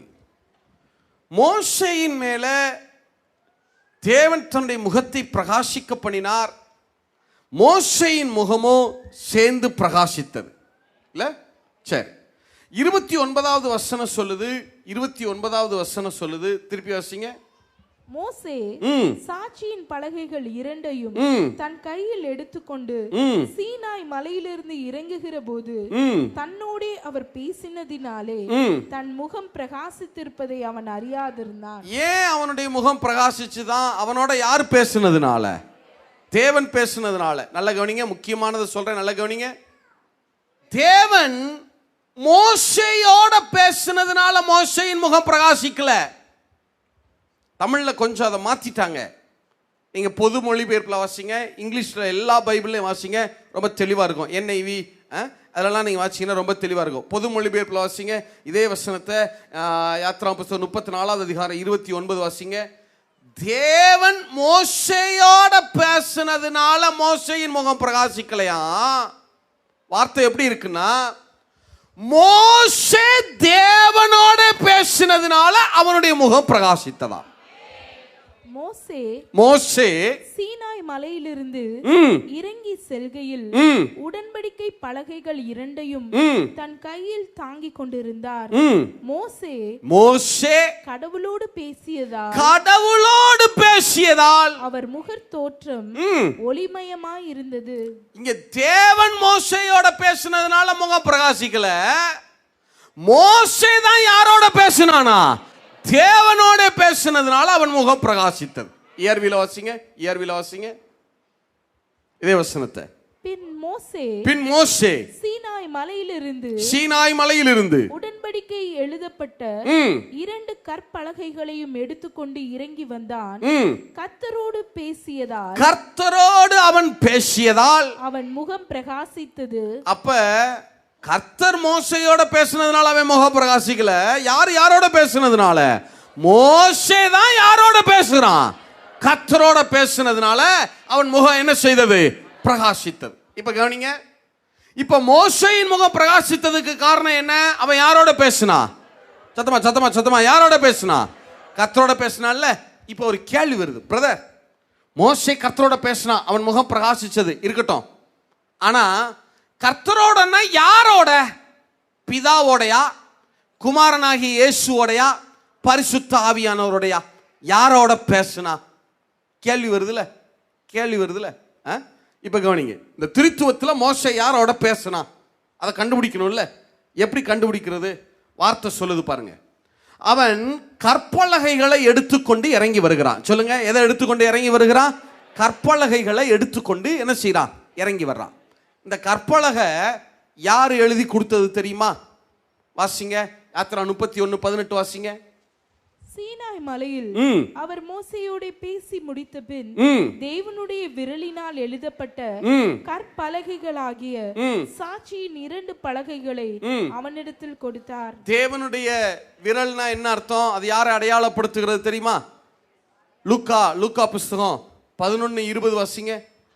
நான் தேவனுடைய விரலினாலே பிசாசுகளை துரத்துகிறபடியால் தேவனுடைய ராஜ்யம் உங்களிடத்தில் வந்திருக்கிறது. அப்படியே மத்தேயு 12:28 வாசிங்க. மத்தேயு 12:28 வாசிங்க. நான் தேவனுடைய ஆவியினாலே பிசாசுகளை துரத்துகிறபடியால் தேவனுடைய ராஜ்யம் உங்களிடத்தில் வந்திருக்கிறது. அங்க சொன்னாரு, நான் தேவனுடைய விரலினாலே பிசாசுகளை துரத்துகிறபடியால் தேவனுடைய ராஜ்யம் உங்களிடத்தில் வந்திருக்கிறது. இங்க சொல்றாரு, நான் தேவனுடைய ஆவியினாலே பிசாசுகளை துரத்துகிறபடியால் தேவனுடைய ராஜ்யம் உங்களிடத்தில் வந்திருக்கிறது. அப்ப என்ன அர்த்தம்? தேவனுடைய விரல் என்பது யாரை அடையாளப்படுத்துகிறது? Very good. சத்தமா சொல்லுங்க, பரிசுத்த. இப்ப சொல்லுங்க, தேவனுடைய விரலினாலே எழுதப்பட்ட கற்பலகைகள். பிரமாணங்கள்னா என்ன அர்த்தம்? யாரால எழுதப்பட்ட பிரமாணங்கள்? Very good, very good. பரிசுத்த. அப்ப மோசே யார்கிட்ட பேசினான்னா, முதல் காரியம் அவன் கையில வச்சிருந்த கற்பலகை யார் எழுதி கொடுத்த கற்பலகையாக இருக்கிறது? ஆவியானவர் எழுதி கொடுத்த கற்பலகையை கையில வச்சிருக்கான். ஒன்னு. சரி, அடுத்து பாருங்க. மோசே தேவனிடத்துல கேட்டான் இல்ல? யாத்திராகமம் 33:20 வாசிங்க. நீ என் முகத்தை காண மாட்டாய், நீ என்னுடைய முகத்தை காண மாட்டாய், ஒரு மனுஷனும் என்னை கண்டு உயிரோடு இருக்க கூடாது என்றார். இப்ப பிதாட்ட மோசே கேட்கிறாரு, ஆண்டவரே நான் உம்முடைய முகத்தை பார்க்கணும்னு. ஆனா அவர் சொல்லிட்டாரு, ஒரு மனுஷனும் என் முகத்தை பார்த்து உயிரோட இருக்க முடியாதுப்பா, பிதாவாகிய என்ன யாரும் என்ன செய்ய முடியாது, பார்க்க முடியாதுன்னு சொல்லிட்டார். அதே அதிகாரம் சொல்லுது பாருங்க. 33:11 வாசிங்க. 33:11 எக்ஸோடஸ் 33:11 வாசிங்க. ஒருவன் தன் சிநேகிதனோட பேசுகிறது போல கர்த்தர் மோசேயோட முகமுகமாய் பேசினார். கர்த்தர் அங்க சொல்லிட்டாரு, பிதாவாகிய தேவன் என் முகத்தை ஒருத்தரும் பார்க்க முடியாது விட்டுட்டாரு. ஆனா இங்க அதுக்கு முன்னாடியே சொல்றாரு, மோசே முகமுகமாய் கர்த்தரோட பேசினா. அப்ப என்ன அர்த்தம்? முகமுகம்னா என்ன அர்த்தம்? முகம்ங்கிறது, கர்த்தருடைய முகம்ங்கிறது யார் அடையாளப்படுத்துகிறது? சத்தமா சொல்லுங்க, யார் அடையாளப்படுத்துது? அப்ப மோசே யாரோட பேசினானா? பரிசுத்த ஆவியானவரோட பேசின. அவன் கையில வச்சிருந்த கற்பலகை பரிசுத்த ஆவியானவர் எழுதி கொடுத்தது. மோசே பேசினது பரிசுத்த ஆவியானவரோட. இன்னும் பாருங்க, 33:12 இருந்து கூட வாசிங்களே. மோசே கர்த்தரை நோக்கி, தேவரீர் இந்த ஜனங்களை அழைத்து கொண்டு போய் என்று சொன்னி, ஆகிலும் என்னோட கூட இன்னாரை அனுப்புவேன் என்பதை எனக்கு நீர் அறிவிக்கவில்லை. என்றாலும் உன்னை பேர் சொல்லி அழைத்து அறிந்திருக்கிறேன் என்றும் என் கண்களில் உனக்கு கிருபை கிடைத்தது என்றும் தேவரீர் சொன்னதுண்டே. உம்முடைய கண்களில் இப்பொழுது எனக்கு கிருபை கிடைத்ததானால் நான் உம்மை அறிகிறது, உம்முடைய கண்களில் எனக்கு கிருபை கிடைப்பதற்கும் உம்முடைய வழியை எனக்கு அறிவியும். இந்த ஜாதி உம்முடைய ஜனம் என்று நினைத்தருளும் என்றான். அதற்கு அவர் அவன் கேட்கிறான், சிம்பிளா சொன்னா கேட்கிறான், ஆண்டவரே என் கூட யார அனுப்புறீங்கன்னு நீங்க என்ன சொல்லலையே? 30 லட்சம் ஜனங்கள் இருக்காங்களே, சாப்பாடு கொடுக்கணும், தண்ணி கொடுக்கணும், வியாதி வரக்கூடாது, பாதுகாப்பு இருக்கணும், ஆசீர்வாதம் இருக்கணும், இது எல்லாம் இருக்கணுமே, என் கூட நீங்க யாரை அனுப்ப போறீங்க அப்படின்னு கேட்கிறான். அதுக்கு அவர் என்ன பதில் சொல்றாரு? 33:14 வாசிங்க. என்ன பதில் சொல்றாரு பாருங்க. அதற்கு அவர் என் சமூகம் உனக்கு முன்பாக செல்லும். சொல்லுங்க, சமூகம்னா என்ன அர்த்தம்? யாரை அடையாளப்படுத்துதுன்னு அர்த்தம்? சத்தமா பரிசுத்த பிதா சொல்றாரு பாருங்க. யார் எனக்கு முன்னாடி போவா அப்படின்னு மோசே கேட்டப்ப மோசேட்ட பிதா சொல்றாரு, என்னுடைய பரிசுத்த ஆவியானவர் முன்னாடி போவாரு. என் சமூகம் உனக்கு முன்னாடி போகும்னா யாரு முன்னாடி போவான்னு அர்த்தம். இப்ப சொல்லுங்க, மோசே ஜனங்களுக்கு முன்னாடி நடந்து போறாரு, மோசேக்கு முன்னாடி யாரு நடந்து போய் கொண்டிருக்கிறது? மோசே மலையில முகமுகமாய் தேவனோட பேசினான்னா என்ன அர்த்தம்? யாரோட பேசினான்னு அர்த்தம்? பரிசுத்த. மோசே கையில வச்சிருந்த கற்பலகை யாரு எழுதி கொடுத்த கற்பலகை? அப்ப மோசே யாரோட ரிலேஷன்ஷிப் அதிகமா இருந்துச்சு மோசேக்கு? சத்தமா சொல்லுங்க. அப்ப மோசே தேவனோட பேசினதுனால அவன் முகம் பிரகாசிச்சதுன்னா என்ன அர்த்தம்? மோசே யாரோட பேசினா? சத்தமா யாரோட பேசினா? மோசே பரிசுத்த ஆவியானவரோட பேசினதுனாலே அவனுடைய முகம் பிரகாசிக்க ஆரம்பித்தது. கவனிங்க பிரதர், கவனிங்க சிஸ்டர், உங்களுக்கு பரிசுத்த ஆவியானவரோட எந்த அளவுக்கு ரிலேஷன்ஷிப் இருக்கோ அந்த அளவுக்கு நீங்க ஷைன் பண்ணுவீங்க. அந்த அளவுக்கு நீங்க ஷைன் பண்ணுவீங்க. ஆவியானவரோட ரிலேஷன்ஷிப்புக்கு என்ன செய்யறது? நீங்க அவர்கிட்ட பேசிட்டே இருங்க. என்ன பாஷையில பேசணும்? அந்நிய பாஷையில ஆவியானவர்கிட்ட பேசிக்கொண்டே இருங்க. பேசிக்கொண்டே இருங்க. நல்லா யோசிச்சு பாருங்க. மோசே ஆவியானவரோட ரிலேஷன்ஷிப் இருந்துச்சு. 42 ஆண்டு காலம், 40 வருஷம் சொல்றோம், கரெக்டா சொன்னா 42 வருஷம். 42 ஆண்டு காலம் இஸ்ரவேல் ஜனங்களை மோசேயை கொண்டு வழி நடத்தினார். 30 லட்சம் ஜனங்களுக்கும் ஒவ்வொரு நாளும் ஆவியானவர் ஆகாரம் கொடுத்தார். எத்தனை பேர் ஆமென் சொல்ல முடியும்? இங்க இல்ல, மோசே ஒரு ஜஸ்ட் ஒரு எக்ஸாம்பிளுக்கு எடுத்திருக்கோம், அவ்வளவுதான். வேதம் முழுவதும் நீங்க எடுத்து பாருங்க, ஆவியானவர் இல்லாம இங்க எதுவும் நடக்காது. இல்ல, ஆதியாகமம் புஸ்தகம் 3வது அதிகாரம் 8வது வசனம் வாசிங்களே. நான் எங்கெல்லாம் தேவனுடைய முகம் வந்திருக்குன்னு 1-2 ரெஃபரன்ஸ் சொல்றேன் பாருங்க. ஆவியானவர் குறித்து எங்கெல்லாம் எழுதியிருக்குன்னு ஒரு கொஞ்சம் ரெஃபரன்ஸ் சொல்றேன் பாருங்க. வாசிங்க, ஆதியாகமம் 3:8 வாசிங்க. பகலில் குளிர்ச்சியான வேளையிலே தோட்டத்தில் உலாவுகிற தேவனாகிய கர்த்தருடைய சத்தத்தை அவர்கள் கேட்டார்கள். அப்பொழுது ஆதாமும் அவன் மனைவியும் தேவனாகிய கர்த்தருடைய சந்நிதிக்கு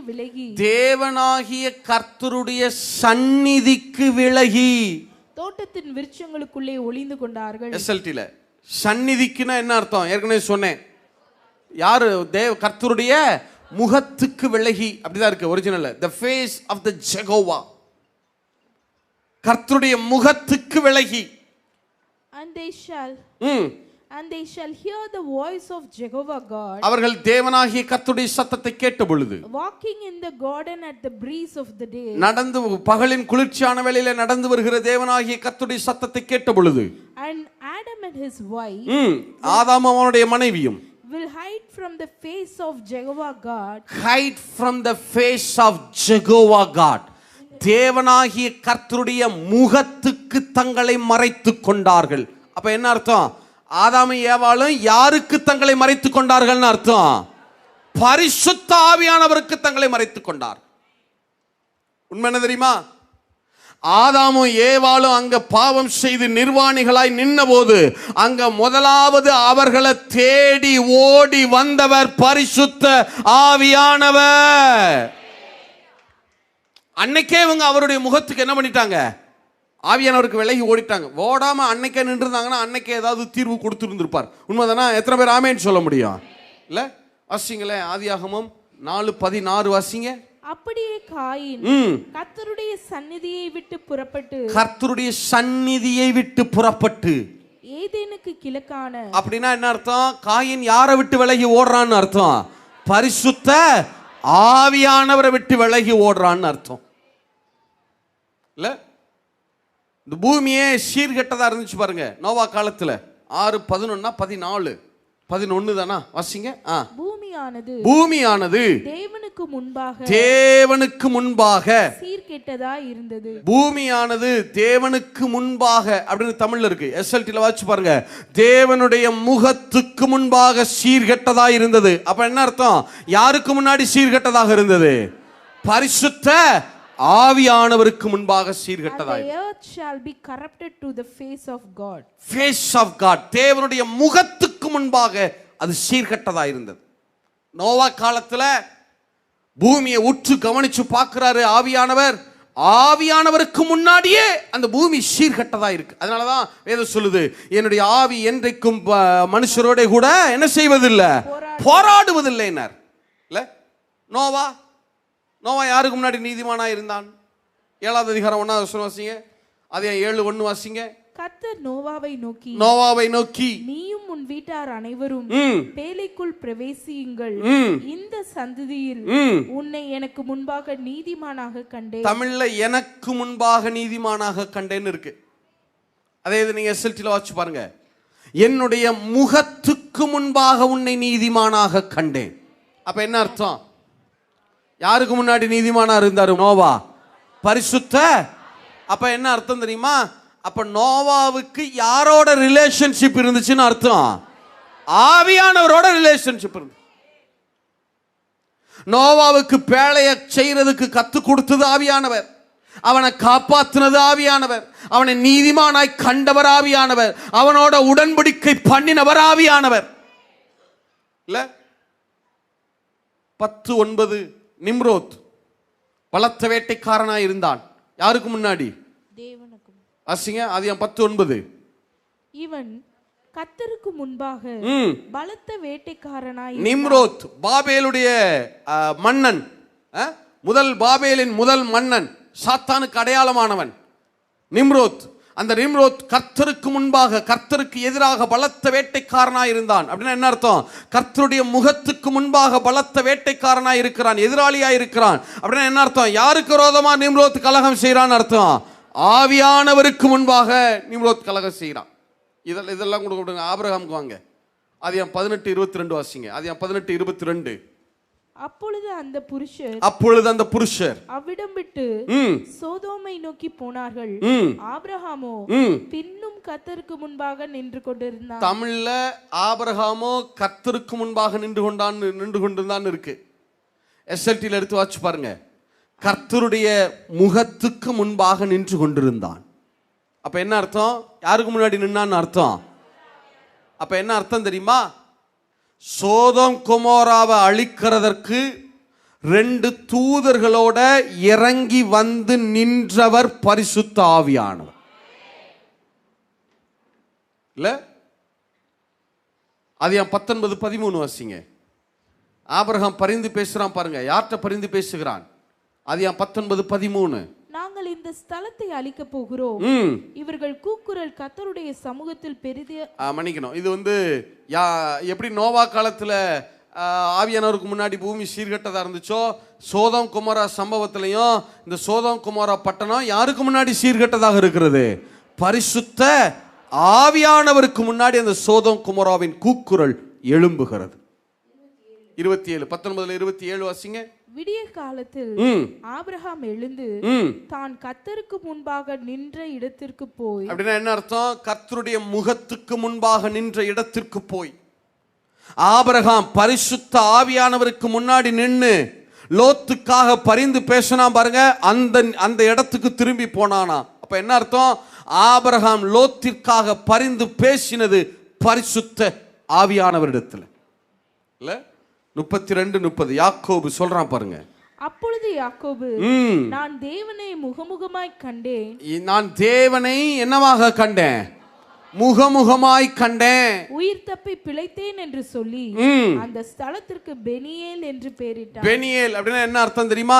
தேவனுடைய முகம். எபிரேய பாஷையில பெனியேல் அப்படின்னா the face of Jehovah, face of God. Peniel the face of God, தேவனுடைய முகம் அப்படின்னு அர்த்தம். அப்ப யாக்கோபு சொல்றான் நான் தேவனை முகமுகமா கண்டேன். அப்படின்னா என்ன அர்த்தம்? யாரை கண்டான்னு அர்த்தம்? சத்தமா சொல்லுங்க. பரிசுத்த ஆவியானவரை பார்த்தான். அப்ப யாக்கோபுக்கு யாரோட ரிலேஷன்ஷிப்? அந்த இடத்துல யாக்கோபு 2 பேரை பார்த்திருக்கான். இயேசுவையும் பார்த்தான், ஆவியானவரையும் பார்த்தான். இல்ல, இயேசுவையும் பார்த்தான், அடுத்து யாரையும் பார்த்தான்? ஆவியானவரையும் பார்த்தான். பிந்தின அது எப்படி சொல்றீங்க பிரதர்? பிந்தின அதிகாரத்தில் அது வரும். அவன் போய் ஒரு கற்றூனுக்கு 2 வார்க்கிறான். திராட்சை ரசமும் ஊற்றுகிறான், எண்ணெயும் ஊற்றுகிறான். அபிஷேகம் பண்றான். 2 ஊத்துறான். திராட்சை ரசமும் ஊத்துறான், எண்ணெயும் ஊத்துறான். திராட்சை ரசம் ரத்தத்தை குறிக்குது, அது இயேசுவை குறிக்குது. அடுத்து எண்ணெய் ஊற்றுகிறான். அது எண்ணெய் யாரை அடையாளப்படுத்துகிறது? பரிசுத்த ஆவியானவர். அப்ப யாக்கோபு 2 பேரையும் அங்க பார்த்திருக்கிறான். இந்த சம்பவத்துல முதல்ல இயேசுவை பார்த்திருக்கிறான், அடுத்து யாரையும் பார்த்திருக்கிறான்? ஆவியானவர். நீங்களும் அப்படித்தானே? முதல்ல இயேசுவை சொந்த ரட்சகராக ஏற்றுக்கொண்டீங்க, இயேசுவை பார்த்தீங்க, இப்ப பரிசுத்த ஆவியானுடைய அபிஷேகத்தையும் பெற்றுக்கொண்டு இருக்கீங்க. உண்மைதானா? எத்தனை பேர் ஆமென் சொல்ல முடியும்? அப்ப யாக்கோபு பரிசுத்த ஆவியானவரை பார்த்தான். அங்க வாசிக்கல, அடுத்த வருஷம் வாசிக்க 31.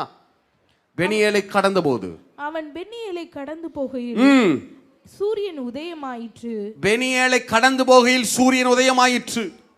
யாக்கோபு தேவனுடைய முகத்தை கடக்கையில் சூரியன் உதயமாயிற்று. தேவனுடைய முகத்தை கடக்கலைன்னா என்ன அர்த்தம்? யாரை கடந்து போகையில்?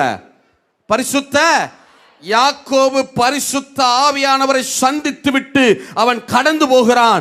அவனுக்கான சூரியன் உதயமாக ஆரம்பிக்கிறது. யோசிச்சு பாருங்க. நோவாவுக்கு ஆவியானவரோட ரிலேஷன்ஷிப் இருந்திருக்கு. ஆதாம் ஆவியானவருக்கு விலகி ஓடி இருக்கான். ஆபிரகாம் ஆவியானவரை தரிசித்து இருக்கிறாரு, ஆவியானவர்கிட்ட பேசி இருக்காரு, ஆவியானவர்கிட்ட பரிந்து பேசி இருக்காரு லோத்துக்காக. நோவாவுக்கு ஆவியானவரோட ரிலேஷன்ஷிப் இருந்துச்சு. இந்த யாக்கோபு ஆவியானவரை முகமுகமாய் தரிசித்தான். அவரை பார்த்துட்டு கடந்து போகிறான். அவனுடைய சூரியன் உதயமாக ஆரம்பிக்கிறது. மோசே பரிசுத்த ஆவியானவரோட அவ்வளவு ரிலேஷன்ஷிப் இருந்துச்சு. சீனாய் மலையில பிதாவோட பேசினதை விட, மோசே குமாரனாகிய இயேசுவோட பேசினதை விட, மோசேயினுடைய ரிலேஷன்ஷிப் அதிக யார்கிட்ட இருந்துச்சுன்னா பரிசுத்த ஆவியானவரோட இருந்துச்சு. தாவீது சொல்றான் பாருங்க, என்ன வேணா செஞ்சுக்குங்க, உங்க ஆவியானவரை மட்டும் என்னை விட்டு எடுத்துறாதீங்க. இல்ல அப்ப அவருடைய முகம் உங்க மேல பிரகாசிக்கணும்னா, ஆவியானவர் உங்க மேல பிரகாசிக்கணும்னா, உங்களுக்கு அவரோட ஒரு ரிலேஷன்ஷிப் இருக்கணும். நீங்க அவர்கிட்ட பேசிக்கொண்டே இருக்கணும். அந்நிய பாஷையில் அவரோட சம்பாஷித்து கொண்டே இருக்கணும். எத்தனை பேர் ஆமேன்னு சொல்ல முடியும்? எத்தனை பேர் ஆமேன்னு சொல்ல முடியும்? என்ன ஒரு ஆச்சரியம் தெரியுமா? பழைய ஏற்பாட்டில் பிதாவாகிய தேவனுடைய நாட்களில் பிதாவாகிய தேவனை யாரும் கண்டுக்கல. அடுத்து இயேசு பூமிக்கு வந்தாரே, இயேசுவின் நாட்களில் இயேசுவை யாரும் கண்டுக்கல.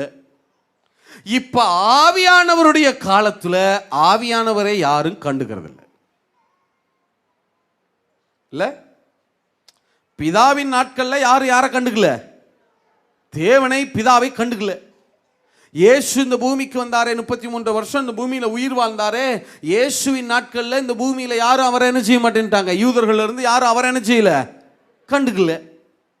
அடுத்து இப்போ பரிசுத்த ஆவியானவருடைய யுகம், era of the Holy Spirit, பரிசுத்த ஆவியானவருடைய காலத்துல இப்ப யாரும் யாரை கண்டுக்கிறது இல்ல, பரிசுத்த ஆவியானவரை கண்டுக்கிறது இல்ல.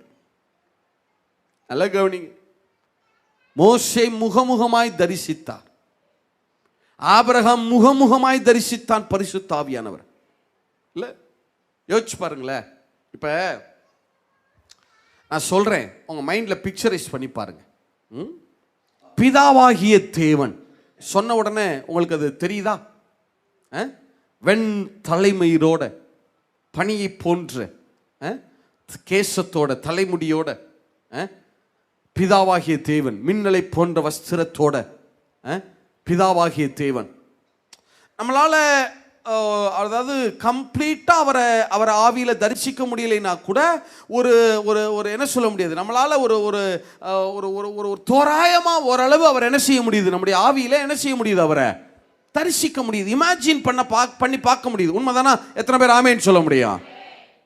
அடுத்து குமாரனாகிய இயேசு காகம் போன்ற கருமையான கூந்தலோட, புறாவை போன்ற கண்களோட, வெண்கலம் போன்ற தேகத்தோட, நல்ல இளம் வயதுல, வாலிப வயதுல குமாரன் இயேசு, அவரையும் நம்மளால தரிசிக்க முடியுது. முற்றுமுடிய தரிசிக்க முடியலன்னா கூட ஓரளவு நம்மளால அதை என்ன செய்ய முடியுது, அதை கொஞ்சம் நம்ம மைண்ட்ல என்ன செய்ய முடியுது, ஆவியில என்ன செய்ய முடியுது, கொஞ்சம் அவரை அப்படி தரிசிக்க முடியுது இல்ல. சரி, அடுத்து பரிசுத்த ஆவியானவர்.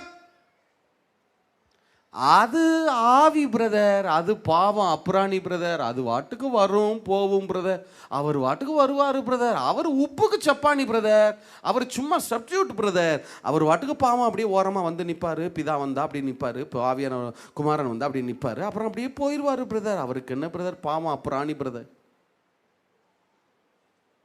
ஏன் ஆவியானவரை தரிசிக்க முடியல? ஆவியானவருக்கும் ஆழ்த்தத்துவம் கொடுத்து, நீங்களும் நானும் இல்லையே, பழைய ஏற்பாட்டிலே அவரை தரிசித்தார்கள் வேதம் சொல்லுதே, முகமுகமாய் தரிசித்தார்கள் சொல்லுதே. அப்ப ஆவியானவருடைய இம்பார்ட்டன்ஸ் பழைய ஏற்பாட்டிலேயே எந்த அளவுக்கு இருந்திருக்கிறது இல்ல. அப்ப ஏன் நம்மால ஆவியானவரை தரிசிக்க முடியல?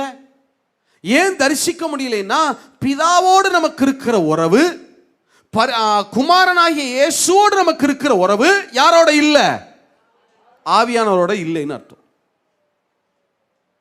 அவரோட நீங்க அதிகமாய் பேசி பழகலைன்னு அர்த்தம்.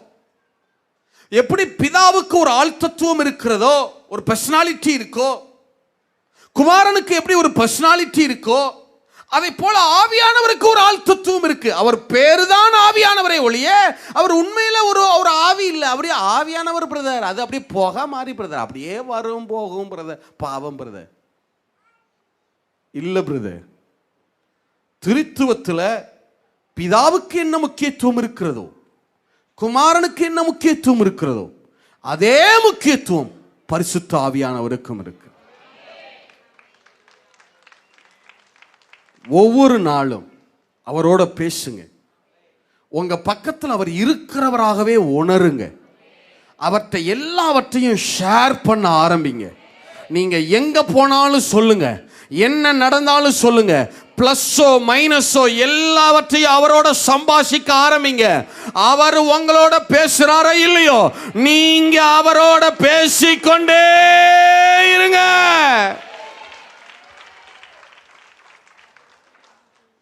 எத்தனை பேர் ஆமேன்னு சொல்ல முடியும்? நீங்க இந்த இதுலலாம் நீங்க சிக்கிக்கிறாதீங்க. எதுல பிதாவை தான் முக்கியம், ஆவியானவர் குமாரன் தான் முக்கியம், அவங்களெல்லாம் விட்டு அப்படிலாம் கிடையாது. நீங்க ஆவியானவர்னு சொல்லிட்டீங்கன்னு வைங்களேன், அங்க பிதாவும் வந்துருவாரு, குமாரன் இயேசுவும் வந்துருவார். எத்தனை பேர் ஆமேன்னு சொல்ல முடியும்? எத்தனை பேர் ஆமேன்னு சொல்ல முடியும்? அப்ப உங்களுக்குள்ளேயே இருந்து உங்களுக்குள்ளேயே உலாவுகிற ஆவியானவரை விட்டுவிட்டு நீங்க எங்கெங்கேயோ எதையோ தேடிக்கொண்டிருக்கிறீர்கள். அதான் பிரச்சனையே, அதான் பிரச்சனையே. எனக்கு ஆச்சரியம் பாருங்க, என்னப்பா பழைய ஏற்பாட்டு காலத்திலேயே இந்த பரிசுத்தவான்கள்லாம் ஆவியானவரோட இவ்வளவு ரிலேஷன்ஷிப்ல இருந்தா. ஏன்னா அவங்களுக்கு அபிஷேகம் கிடையாது. எப்பவாவது ஆவியானவர் வருவார், பேசுவார், போயிடுவார். ஆனா உங்ககிட்ட என்னட்ட அப்படி கிடையாது. அவர் வந்துட்டு போறவர் அல்ல. என்னைக்கு இயேசுவை விசுவாசிச்சீங்களோ அன்னைக்கு உங்ககிட்ட வந்தவர் தான். இன்னைக்கு வரைக்கும் அவர் உங்களோட தான் இருக்கிறாரு. எப்பயோ வந்துட்டு போற மனுஷனுக்கே அவரோட அவ்வளவு ரிலேஷன்ஷிப் இருந்துச்சுன்னு சொன்னா, 40 நாள் 120 நாள் அந்த மலை மேல இருந்த மோசேக்கே அவ்வளவு ரிலேஷன்ஷிப் இருந்துச்சுன்னு சொன்னா, வாழ்நாள் முழுவதும் உங்களோட வாசம் பண்ணுகிறாரு. எத்தனை பேர் ஆமேன்னு சொல்ல முடியும்? எத்தனை பேர் ஆமேன்னு சொல்ல முடியும்? பிரதர், இஸ்ரவேலர்களை வனாந்தரத்தில் நடத்தி கொண்டு வந்தவர் பரிசுத்த ஆவியானவர். செங்கடலை கீழ்காற்றாக பிளந்து போட்டவர் பரிசுத்த ஆவியானவர். கீழ்காற்றாக வீசி காடைகளை குவிய பண்ணினவர் பரிசுத்த ஆவியானவர். மேக ஸ்தம்பமாய் இஸ்ரவேலர்களுக்கு பாதுகாப்பு கொடுத்தவர் பரிசுத்த ஆவியானவர். அக்கினி ஸ்தம்பமாய் இஸ்ரவேலர்கள் மேலே வீற்றிருந்தவர் பரிசுத்த ஆவியானவர். இஸ்ரவேலர்களுக்கு முன்னாடி நடந்து போனவர் பரிசுத்த ஆவியானவர். அவர் இல்லாம எதுவும் இங்கே அசையாது. எத்தனை பேர் ஆமேன்னு சொல்ல முடியும்? அப்ப என்ன அர்த்தம்னா, நீங்க ஆவியானவரோட பேசிக்கொண்டே இருங்க, அவர் தம்முடைய முகத்தை உங்க மேல பிரகாசிக்க பண்ண ஆரம்பிப்பார்.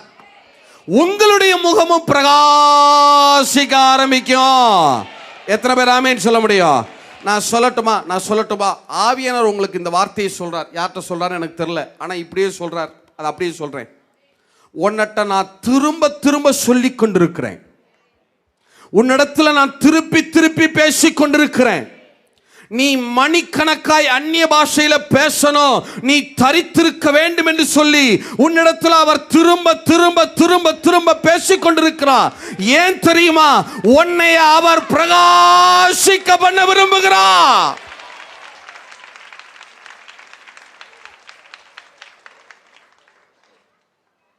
உன்னிட்ட திருப்பி சொல்லிக் கொண்டே இருக்கிறார். நீ பேசு, நீ மௌனமாயிராத, நீ வாயை திறந்து அந்நிய பாஷையில பேசு, நீ சந்தேகப்படாத, நீ பேசுவது சரிதான். அதனாலதான் திரும்ப சொல்லுகிறேன், நீ அந்நிய பாஷையில பேசிக்கொண்டே இரு. உன்னுடைய முகத்தை நான் பிரகாசிக்க பண்ணுவேன்.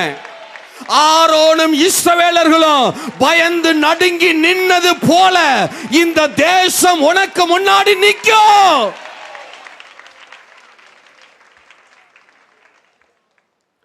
தேசத்தின் ஜனங்கள் உங்களுக்கு முன்னாடி நடுங்கி நிற்பார்கள். எப்ப தெரியுமா? ஆவியானவரோட நீங்க மணிக்கணக்காய் அந்நிய பாஷையில பேசுகிற போது, ஆவியானவரோட நீங்க பேசிக்கொண்டே இருங்க.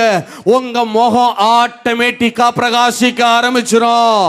ஆட்டோமேட்டிக்கா காரியங்கள் நடக்க ஆரம்பிச்சிடும். எத்தனை பேர் ஆமேன்னு சொல்ல முடியும்? எத்தனை பேர் ஆமேன்னு சொல்ல முடியும்? நல்லா கவனிங்க, நல்லா கவனிங்க. இந்த நாட்களில் நிறைய எழுப்புதலுக்காக ஜெபிக்கிறோம். அது அவசியம்தான், மாற்றம் இல்லை. நீங்க ஆனால் கொஞ்சம் உற்று கவனிச்சு பாருங்களேன். அப்போஸ்தலர் புஸ்தகம் 1 அதிகாரம் 8 வசனம். அப்போஸ்தலர் புஸ்தகம் 1 அதிகாரம் 8 வசனம். பரிசுத்த ஆவி உங்களிடத்தில் வரும்போது, பரிசுத்த ஆவியானவர் உங்களிடத்தில் வரும்போது நீங்கள் பலனடைந்து எருசலேமிலும் யூதேயா முழுவதிலும் சமாரியாவிலும் பூமியின் கடைசி பரியந்தமும் எனக்கு சாட்சிகளாய் இருப்பீர்கள் என்றார். எனக்கு என்னவாக இருப்பீர்கள்? சாட்சிகளாய் இருப்பீர்கள் என்றார். இங்க 3 பகுதிகள் சொல்லப்பட்டிருக்கு பாருங்க. அதை தமிழ்ல 4 போட்டாங்க. பரிசுத்த ஆவியானவர் உங்களிடத்தில் வரும்போது எருசலேமிலும், அடுத்து யூதேயா சமாரியா, 2 சேர்ந்தது. ஆங்கிலத்தை வச்சிங்கன்னா கரெக்டாக இருக்கும். ஜூடேயா அண்ட் சமாரியா 2 சேர்ந்தது. எருசலேமிலும் 1, அடுத்து யூதேயா சமாரியா 2, அடுத்த பகுதி உலகத்தின் கடைசி பரியந்தம். 3 பகுதியா பிரிச்சு காட்டுறாரு பாருங்க வேர்ல்ட. 1 எருசலேமில், அடுத்தது யூதேயா சமாரியாவில் நீங்கள் சாட்சிகளாய் இருப்பீர்கள், அடுத்தது உலகத்தின் கடைசி பரியந்தம் சாட்சிகளாய் இருப்பீர்கள். திருப்பி சொல்லுங்க, 3 ஏரியாவையும் சொல்லுங்க. எங்கெங்க? 1 எருசலேம், அடுத்தது யூதேயா சமாரியா, அடுத்தது உலகத்தின் பூமியின் கடைசி பரியந்தம். இப்ப நல்லா கவனிங்க. இது 1 அதிகாரத்தில் சொல்றாரா? 1 அதிகாரத்தில் சொல்றாரா? அப்போஸ்தலர்ல அப்போஸ்தலர் 2 அதிகாரத்திலிருந்து 7 அதிகாரம் வரைக்கும், ஆக்ட் சாப்டர் 2 இருந்து சாப்டர் 7 வரைக்கும், அப்போஸ்தலர் 2 7 வரைக்கும் எருசலேமின் எழுப்புதல் பேசப்பட்டிருக்கிறது. எருசலேம்ல எப்படி எழுப்புதல் வந்துச்சுன்னு பேசப்படுது. அப்போஸ்தலர் 2 7 வரைக்கும் எருசலேமின் எழுப்புதல். சரி, அடுத்து அப்போஸ்தலர் 8 12 வரைக்கும் யூதேயா சமாரியாவின் எழுப்புதல் பேசப்படுகிறது. அப்போஸ்தலர் 2 7 வரைக்கும் எருசலேமின் எழுப்புதல் பேசப்படுகிறது. அடுத்து அப்போஸ்தலர் 8 12 வரைக்கும் யூதேயா சமாரியாவிலே நடந்த எழுப்புதல் பேசப்படுகிறது. சரியா? அடுத்து அப்போஸ்தலர் 13 28 வரைக்கும், கடைசி அதிகாரம் வரைக்கும், அப்போஸ்தலர் 13 அதிகாரத்திலிருந்து அப்போஸ்தலர் 28 அதிகாரம் வரைக்கும் உலகத்தின் கடைசி பரியந்தம், பூமியின் கடைசி பரியந்தம் எப்படி எழுப்புதல் உண்டாயிற்று என்று பேசப்படுகிறது. திருப்பி சொல்லட்டுமா? ஒரே ஒரு தடவை ரிப்பீட்டேஷன் கொடுக்கணுமா? நீங்க சொல்லிடுவீங்களா? வேகமா சொல்லுங்க பார்க்கலாம். எந்தெந்த அதிகாரத்திலிருந்து? அப்போஸ்தலர் 2 7 வரைக்கும் எந்த பட்டணத்தினுடைய எழுப்புதல்? எருசலேமின் எழுப்புதல். அது ஒரு பட்டணம். அடுத்து அப்போஸ்தலர் 8 எது வரைக்கும்? அப்போஸ்தலர் 12 வரைக்கும் எந்த பகுதியினுடைய எழுப்புதல்? யூதேயா சமாரியா. அடுத்து அப்போஸ்தலர் 13 அப்போஸ்தலர் 28 வரைக்கும் எந்த பகுதியினுடைய எழுப்புதல்? பூமியின் கடைசி பரியந்தம் எழுப்புதல். இப்ப கவனிங்க. அப்போஸ்தலர் 2 7 வரைக்கும் எருசலேமின் எழுப்புதல் தானே. இந்த எருசலேமின் எழுப்புதலுக்கு பேதுரு பயன்படுத்தப்பட்டார். எருசலேம் பட்டணத்தின் எழுப்புதலுக்கு பேதுரு பயன்படுத்தப்பட்டார். அடுத்தது அப்போஸ்தலர் 8 12 வரைக்கும் யூதேயா சமாரியாவின் எழுப்புதலுக்கு பிலிப்பு பயன்படுத்தப்பட்டார். பிலிப்பு பயன்படுத்தப்பட்டார். எருசலேமின் எழுப்புதலுக்கு பேதுரு, யூதேயா சமாரியாவின் எழுப்புதலுக்கு யாரு? பிலிப்பு. அடுத்து அப்போஸ்தலர் 13 கடைசி அதிகாரம் வரைக்கும் பூமியின் கடைசி பரியந்த எழுப்புதலுக்கு பவுல் அப்போஸ்தலன் பயன்படுத்தப்பட்டார். பவுல் அப்போஸ்தலன் பயன்படுத்தப்பட்டார். இது அப்போஸ்தலர் புஸ்தகமே. ஒரே ஒரு தடவை சொல்லிடலாமா? வேகமா சொல்லுவீங்களா? நேரம் இல்லை. எங்க சொல்லுங்க பார்க்கலாம். முதல்ல 2 அதிகாரத்திலிருந்து 7 அதிகாரம் வரைக்கும் எந்த பட்டணத்தினுடைய எழுப்புதல்? அதுக்கு யாரை கர்த்தர் பயன்படுத்தினா? பேதுருவை. 8 அதிகாரத்திலிருந்து 12 அதிகாரம் வரைக்கும் எதனுடைய எழுப்புதல்? யூதேயா சமாரியா. யாரை பயன்படுத்தினா? பிலிப்புவை பயன்படுத்தினார். அடுத்து 13 28 வரைக்கும் என்ன எழுப்புதல்? பூமியின் கடைசி வரைக்கும் யாரை பயன்படுத்தினா? இதுல ஆச்சரியம் என்ன தெரியுமா? எருசலேமின் எழுப்புதலுக்கு பேதுரு, யூதேயா சமாரியாவின் எழுப்புதலுக்கு பிலிப்பு, பூமியின் கடைசி பரியந்தம் பவுல். ஆனா என்ன ஆச்சரியம்னா, பயன்படுத்தப்பட்டவர்கள் வேறு வேறு நபர்களாக இருக்கலாம், ஆனால் பயன்படுத்தினவர் ஒருவரே, அவர் பரிசுத்த ஆவியானவர். நீங்க எல்லா பகுதியிலுமே வாட்சி பாருங்க, இந்த 3 பகுதியின் துவக்கத்தையுமே வாட்சி பாருங்க. ஆவியானவர் அங்க இருப்பார். அப்போஸ்தலர் 2வது அதிகாரத்தில் பேதுருவை பயன்படுத்த ஆரம்பிக்கிறார் பாருங்க. அங்க ஆவியானவர் மேல் வீட்டறையிலே ஊற்றப்பட்டார் இல்ல. அடுத்து பிலிப்புவை பயன்படுத்தினார் பாருங்க. பிலிப்பை குறித்து வேதம் சொல்லுகிறது, அவன் 6:5 நினைக்கிறேன், அப்போஸ்தலர் 6:5 வேதம் சொல்லுகிறது, அவன் பரிசுத்த விசுவாசத்தினாலும் பரிசுத்த ஆவியினாலும் நிறைந்தவனாயிருந்தான். பிலிப்பு அந்த காந்தாகே மந்திரியினிடத்தில் பேசிக் கொண்டிருக்கான் பாருங்க. அவனை யாரு எடுத்துக்கொண்டு போனதான்? பரிசுத்த ஆவியானவர் எடுத்துக்கொண்டு போனா இல்ல. பவுல் 13வது அதிகாரத்தில் 3வது வசனமா 4வது வசனமா 2வது வசனம், பவுலையும் பர்னபாவையும் நான் அழைத்த ஊழியத்திற்கு பிரித்து விடுங்கள் என்று சொல்லி பரிசுத்த ஆவியானவர் திருவுளம் பற்றினார். அப்ப பவுலை பயன்படுத்தினது யாருதான்? உண்மை என்ன தெரியுமா பிரதர்? இந்த புதிய ஏற்பாட்டு நாட்கள்ல பயன்படுத்தப்படுகிறவர்கள் யாராக வேண்டுமானால் இருக்கலாம். அது படிக்காத பேதுருவாகவும் இருக்கலாம், படித்த பவுல் அப்போஸ்தலனாகவும் இருக்கலாம், இல்ல சமயக்காரன் பிலிப்புவா கூட இருக்கலாம். ஆனா உண்மை என்ன தெரியுமா? ஆவியானவரால யார வேணும்னா பயன்படுத்த முடியும், யாரை வேண்டுமானாலும் பிரகாசிக்க பண்ண முடியும். உங்க பலத்தினால அல்ல, பராக்கிரமத்தினால அல்ல, ஆவியானவராலேயே ஆகும். எத்தனை பேர் ஆமேன்னு சொல்ல முடியும்? எத்தனை பேர் ஆமேன்னு சொல்ல முடியும்?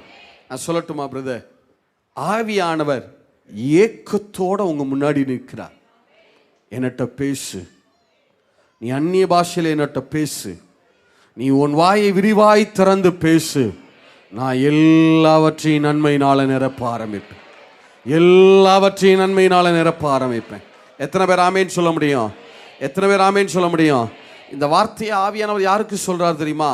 எனக்கு ஆசீர்வாதம் வேணும்னு வந்த உங்களுக்கு சொல்லல, உங்களை அநேகருக்கு ஆசீர்வாதமாய் மாற்றுவதற்காக அவர் பேசிக் கொண்டிருக்கிறார்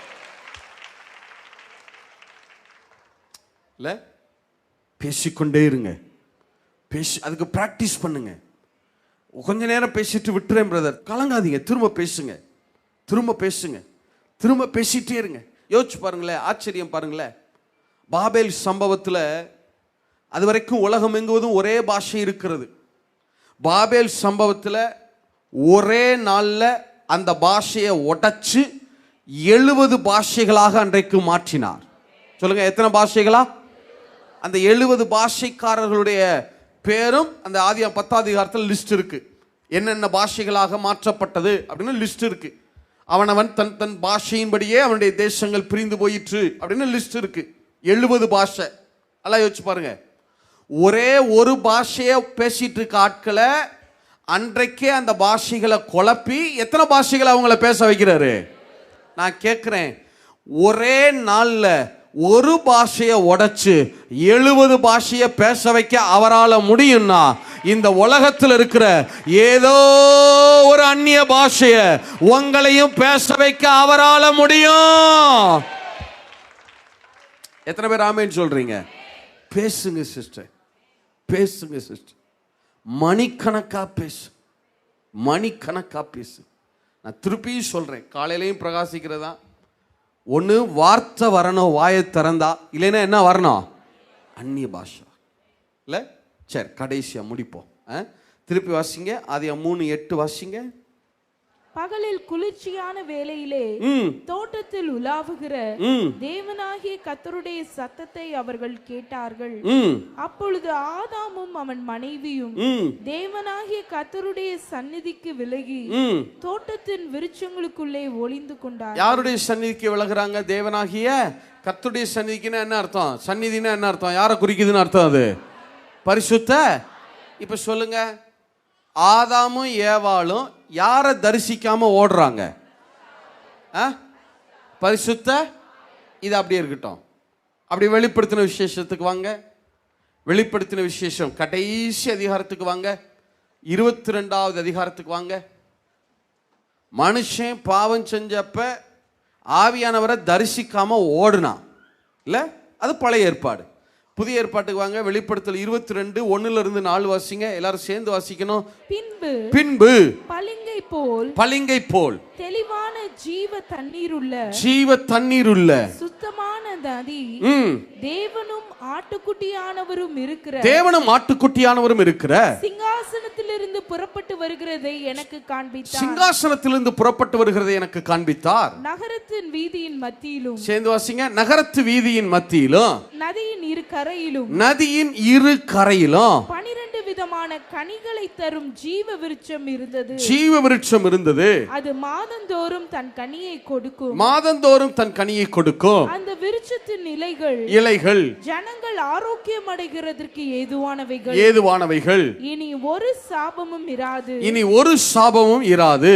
தேவனும் ஆட்டுக்குட்டியானவரும் இருக்கிற சிங்காசனம் அதில் இருக்கும். அப்ப ஆவியானவர் எங்க? தேவனும் ஆட்டுக்குட்டியானவரும் இருக்கிற சிங்காசனம் அதில் இருக்குன்னு இருக்கே. அப்ப ஆவியானவர் எங்க? தொடர்ந்து வாசிங்க. அவருடைய ஊழியக்காரர்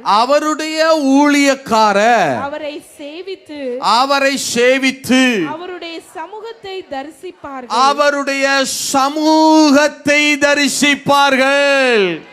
அப்ப என்ன அர்த்தம்? சமூகம்னா என்ன அர்த்தம்? யாரை தரிசிப்பாங்கன்னு அர்த்தம். சத்தமா யாரை தரிசிப்பாங்க? சத்தம் பத்தாது. யாரை தரிசிப்பாங்க? ஆவியானவரை தரிசித்தார்கள். பழைய ஏற்பாட்டில் ஆதாமும் ஏவாளும் பாவம் செஞ்சுட்டு ஆவியானவரை தரிசிக்காம ஓடுனாங்க. ஆனா புதிய ஏற்பாட்டில் எந்த மனுக்குலம் ஆவியானவரை தரிசிக்காம ஓடிச்சோ அதே மனுக்குலத்தை ஆவியானவரை தரிசிக்கும்படி பண்ணினான். எத்தனை பேர் ஆமேன் சொல்ல முடியும்? அவருடைய ஊழியக்காரர் யாரை தரிசிப்பார்கள்? சத்தமா யாரை தரிசிப்பார்கள்? பிதாவையா, குமாரனையா, பரிசுத்த ஆவியானவரையா? அப்ப இதையே அப்படியே நான் ரிவர்ஸ்ல சொல்லட்டா? பரிசுத்த ஆவியானவரோட பேசி பரிசுத்த ஆவியானவரை தரிசிக்கிற ஊழியக்காரன் எங்க இருக்கிறானோ அந்த இடத்துல ஜீவ தண்ணீருள்ள நதி பாய ஆரம்பிக்கும். அந்த இடத்துல ஜீவ விருட்சம் முளைக்கும். அந்த ஜீவ விருட்சம் மாதந்தோறும் கனிகளை கொடுக்கும். அதன் இலைகள் மருந்தாகும், அதன் கனிகள் உணவாகும். ஆவியானவரை தரிசிக்கிற ஊழியக்காரன் இருக்கிற இடத்துல சாபம் இராது. ஆவியானவரை தரிசிக்கிற ஊழியக்காரன் இருக்கிற இடத்துல பிதாவாகிய தேவனும் ஆட்டுக்குட்டியானவரும் சிங்காசனம் போட்டு வீற்றிருப்பார்கள். ஆவியானவர் இன்றைக்கு யாரை எதிர்பார்த்து தேடிக்கொண்டிருக்கார் தெரியுமா? மோசேய போல அவரோட பேசி அவரை தரிசிக்கிற ஊழியக்காரனை தேடிக்கொண்டிருக்க. அவன் இருக்கிற இடத்துல சாபம் இராது. எத்தனை பேர் ஆமேன்னு சொல்ல முடியும்? அங்க ஜீவ நதி பாயும், அங்க ஜீவ விருட்சம் முளைக்கும், இலைகள் மருந்தாகும், ஆரோக்கியம் அடைவார்கள், கனிகள் உணவாகும். தேவனும் ஆட்டுக்குட்டியானவர் சிங்காசனம் போட்டு அங்கே வீற்றிருப்பார்கள். எத்தனை பேர் ஆமேன்னு சொல்ல முடியும்? நீங்க எந்த அளவுக்கு வரணும்னா ஆவியானவரையே முகமுகமாய் தரிசிக்கிற அளவுக்கு நீங்க வளரணும். பிதாவாகி தேவனை மட்டும் இல்ல, குமாரனாகி இயேசுவை மட்டும் இல்ல, ஆவியானவரோட பேசி யாரை தரிசிக்கிற அளவுக்கு வரணும்? பரிசுத்த ஆவியானவரை தரிசிக்கிற அளவு இல்ல. அவர் சும்மா ஆவின்னு நினைக்காதீங்க. ஏதோ புகை மாதிரி வருவாரு, புகை மாதிரி போவாரு, அப்படியே துணி ஆடுற மாதிரி அப்படியே வந்துட்டு இல்ல. அவருக்கும் ஆள் தத்துவம் உண்டு. பிதா எப்படி இருக்கிறாரோ, குமாரன் எப்படி ஆவிக்குரிய சரீரத்தோடு இருக்கிறாரோ, பரிசுத்த ஆவியானவரும் அப்படியே இருக்கிறா.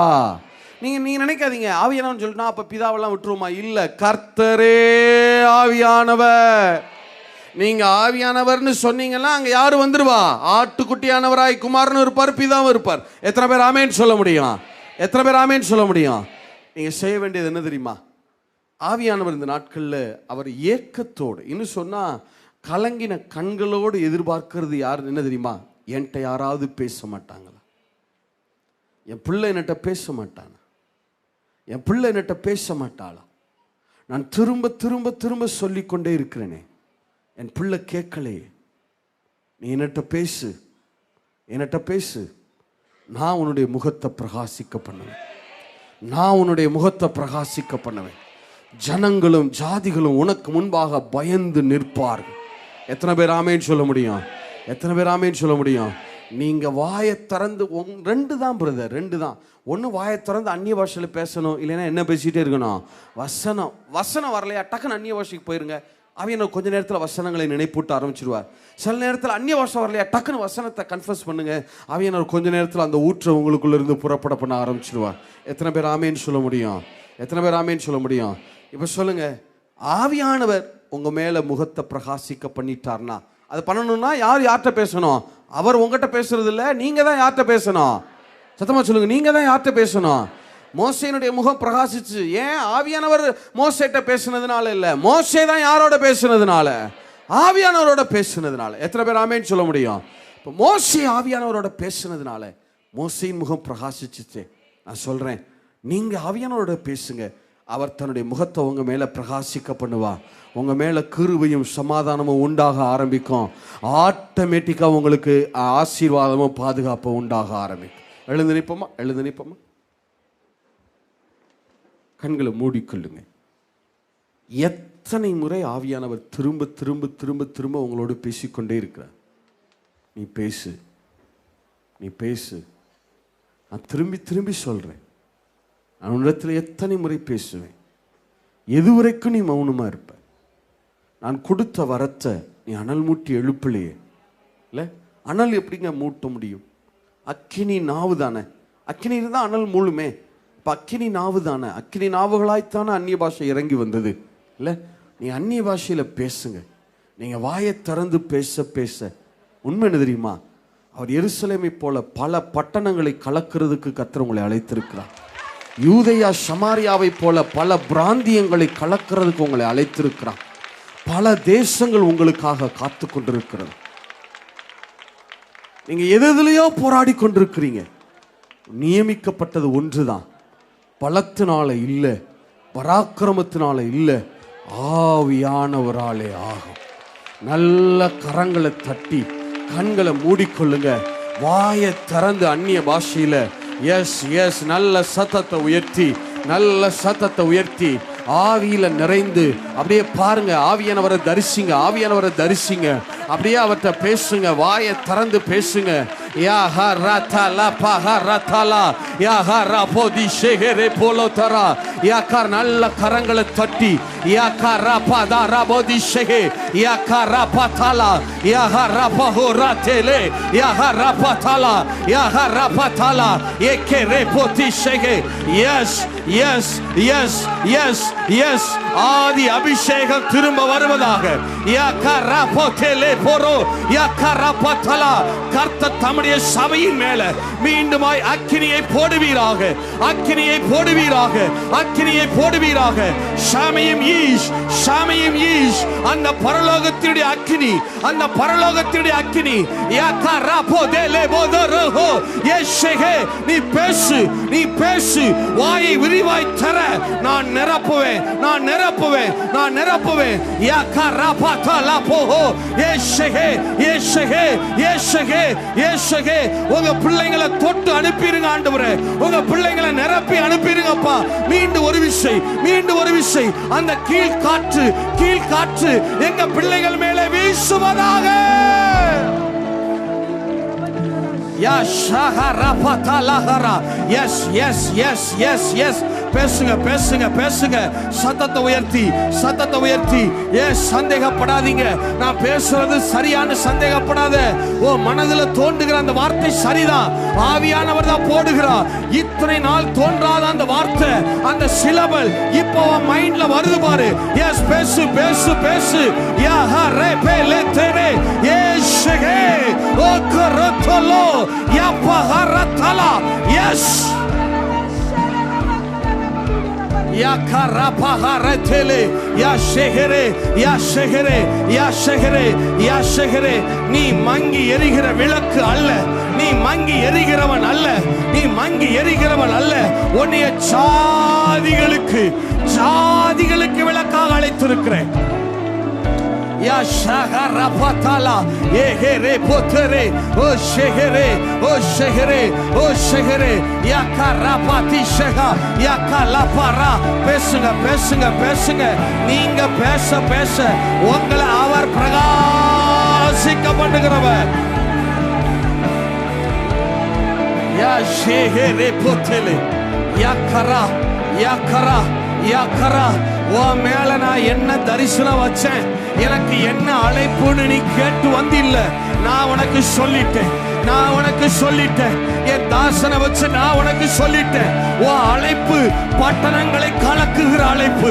ஓ அழைப்பு பிராந்தியங்களை கலக்குகிற அழைப்பு. ஓ அழைப்பு தேசங்களை கலக்குகிற அழைப்பு. யா கராபதியே ஏஷெகரே ஏஷெகரே ஏஷெகரே யா கராபதலா.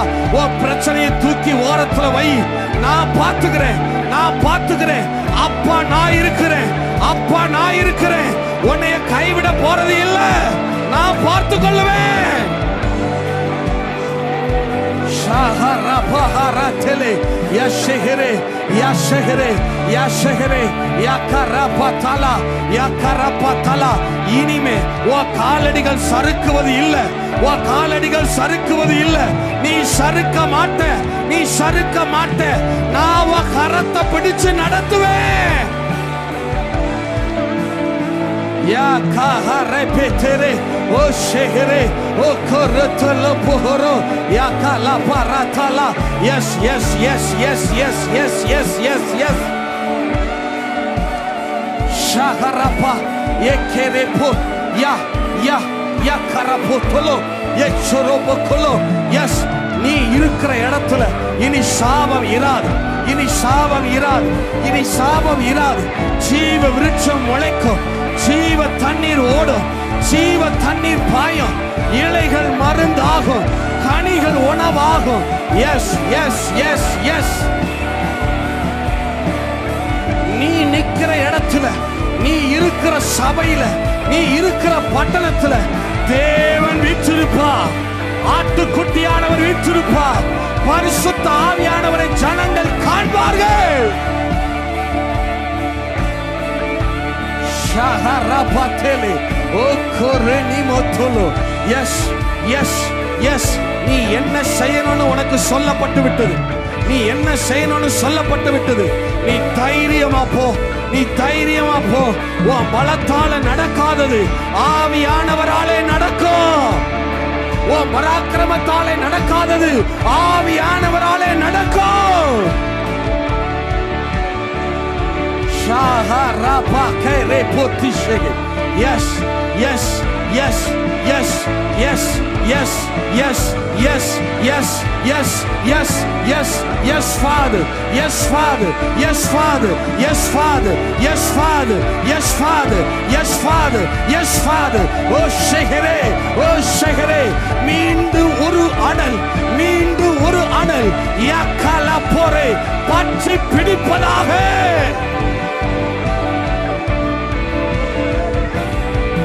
yes yakarapatala. yes Father. yakarapatala. yes yes yes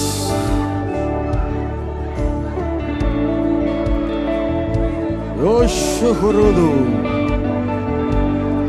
ஓ ஷஹரது வனாந்தரத்துல மோசேக்கு முன்னாடி நடந்து போனா ஓ முன்னாடியும் நடந்து போவேன். ஓ முன்னாடி நான் நடந்து போவேன். நீ போகிற எவ்விடத்திலும் நானும் நடந்து வருவேன்.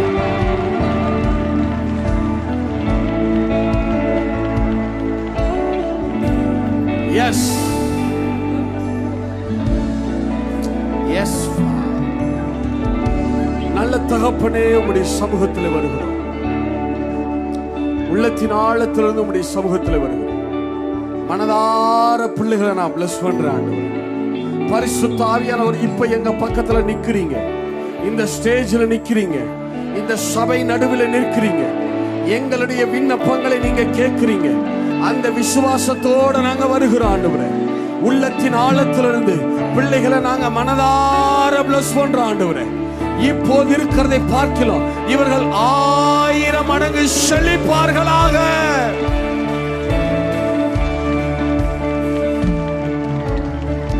உங்க பிள்ளைகளுக்கு கிருபையும் சமாதானமும் உண்டாயிருப்பதாக ஆவியானவர் தாமே தம்முடைய முகத்தை உங்க பிள்ளைகள் மேல பிரசன்னமாக்குவீராக. உங்க பிள்ளைகள் மேல பிரகாசிக்க பண்ணுவீராக. இங்க நிக்கிற ஒவ்வொருத்தருக்கும் ஆவியானவரோட ஒரு நெருங்கின உறவு, ஆவியானவரோட ஒரு இன்டிமேஷன், ஆவியானவரோட ஒரு நெருங்கின ஃபெல்லோஷிப், ஆவியானவரோட ஒரு நெருங்கிய ஐக்கியம் உங்க பிள்ளைகளுக்கு இந்த நாள் துவக்கி உண்டாயிருப்பதாக. இதற்கு விரோதமான எல்லா காரியங்களும் வாய்க்காதே போகட்டும், வாய்க்காதே போகட்டும். அந்த ரிலேஷன்ஷிப்பை கெடுக்கிற மனிதர்கள் இனி எல்லைகள்ல வராதிருப்பார்களாக. அந்த காரியங்கள் வராதிருப்பதாக. இவர்கள் நேரத்தை திருடுகிற சாத்தான் இனி எல்லைகள்ல வராதிருப்பானாக. எஸ், அப்படி சொல்லி நாங்க பிள்ளைகளை பிளஸ் பண்றோம். இஸ்ரவேலர்களை 42 ஆண்டு காலம் அளவு வனாந்தரத்துல நடத்தின கர்த்தர் எங்க பிள்ளைகளை நீங்க நடத்துவீங்க ஆண்டவரே. குறைவில்லாம நடத்துவீங்க ஆண்டவரே. மேக ஸ்தம்பமாய் நடத்துவீங்க, அக்கினி ஸ்தம்பமாய் நடத்துவீங்க. ஒரு குறைவு இனி இராதே, ஒரு சாபமும் இனி இராதே. அப்படி சொல்லி உங்க பிள்ளைகளை நாங்க மனதார பிளஸ் பண்றோம். இவங்க காத்திருப்பெல்லாம் இந்த நாளோடு முடிந்தது ஐயா. இவர்கள் வெயிட்டிங் சீசன் எல்லாம் முடிந்தது. நாங்க டிக்ளேர் பண்றோம், இங்க இருக்கிற ஒவ்வொரு விசுவாசியும் அநேக பட்டணங்களுக்கு ஆசீர்வாதமாய் இருப்பார்கள், அநேக பிராந்தியங்களுக்கு ஆசீர்வாதமாய் இருப்பார்கள், அநேகம் தேசங்களுக்கு ஆசீர்வாதமாய் இருப்பார்கள். எஸ், அப்படி சொல்லி உங்க பிள்ளைகளை நான் மனதார பிளஸ் பண்றேன். வீட்டுல தானியமும் திராட்சரசமும் குறைவில்லாது இருப்பதா இனி வருகிற காலங்கள்ல இவர்களுடைய நீதியான விருப்பங்கள் எல்லாம் ஒவ்வொன்றாய் ஒவ்வொன்றாய் ஒவ்வொன்றாய் நிறைவேற்றப்படும். I declare in the name of Jesus Christ. Yes, அப்படி சொல்லி பிள்ளைகளை மனதார bless பண்ணும். இந்த எல்லா எங்களுடைய ஜெபங்களுக்கு வார்த்தைகளுக்கும் ஆவியானவர் இப்ப எங்க மத்தியில நின்று சிரித்த முகத்தோட உங்க பிள்ளைகளுக்கு நேராக உடைய 2 கரங்களையும் விரித்தவராய் ஆவியானவர் எங்க மத்தியில நின்று எங்க ஜெபத்துக்கு உங்க வாயை திறந்து ஆமென் சொன்னதற்காக, அப்படியே ஆகட்டும் என்று சொன்னதற்காக உள்ளத்தின் ஆழத்திலிருந்து நன்றி செலுத்தும். எல்லாவற்றையும் இப்ப இயேசுவின் நாமத்தில் ஜெபிக்கிறோம்.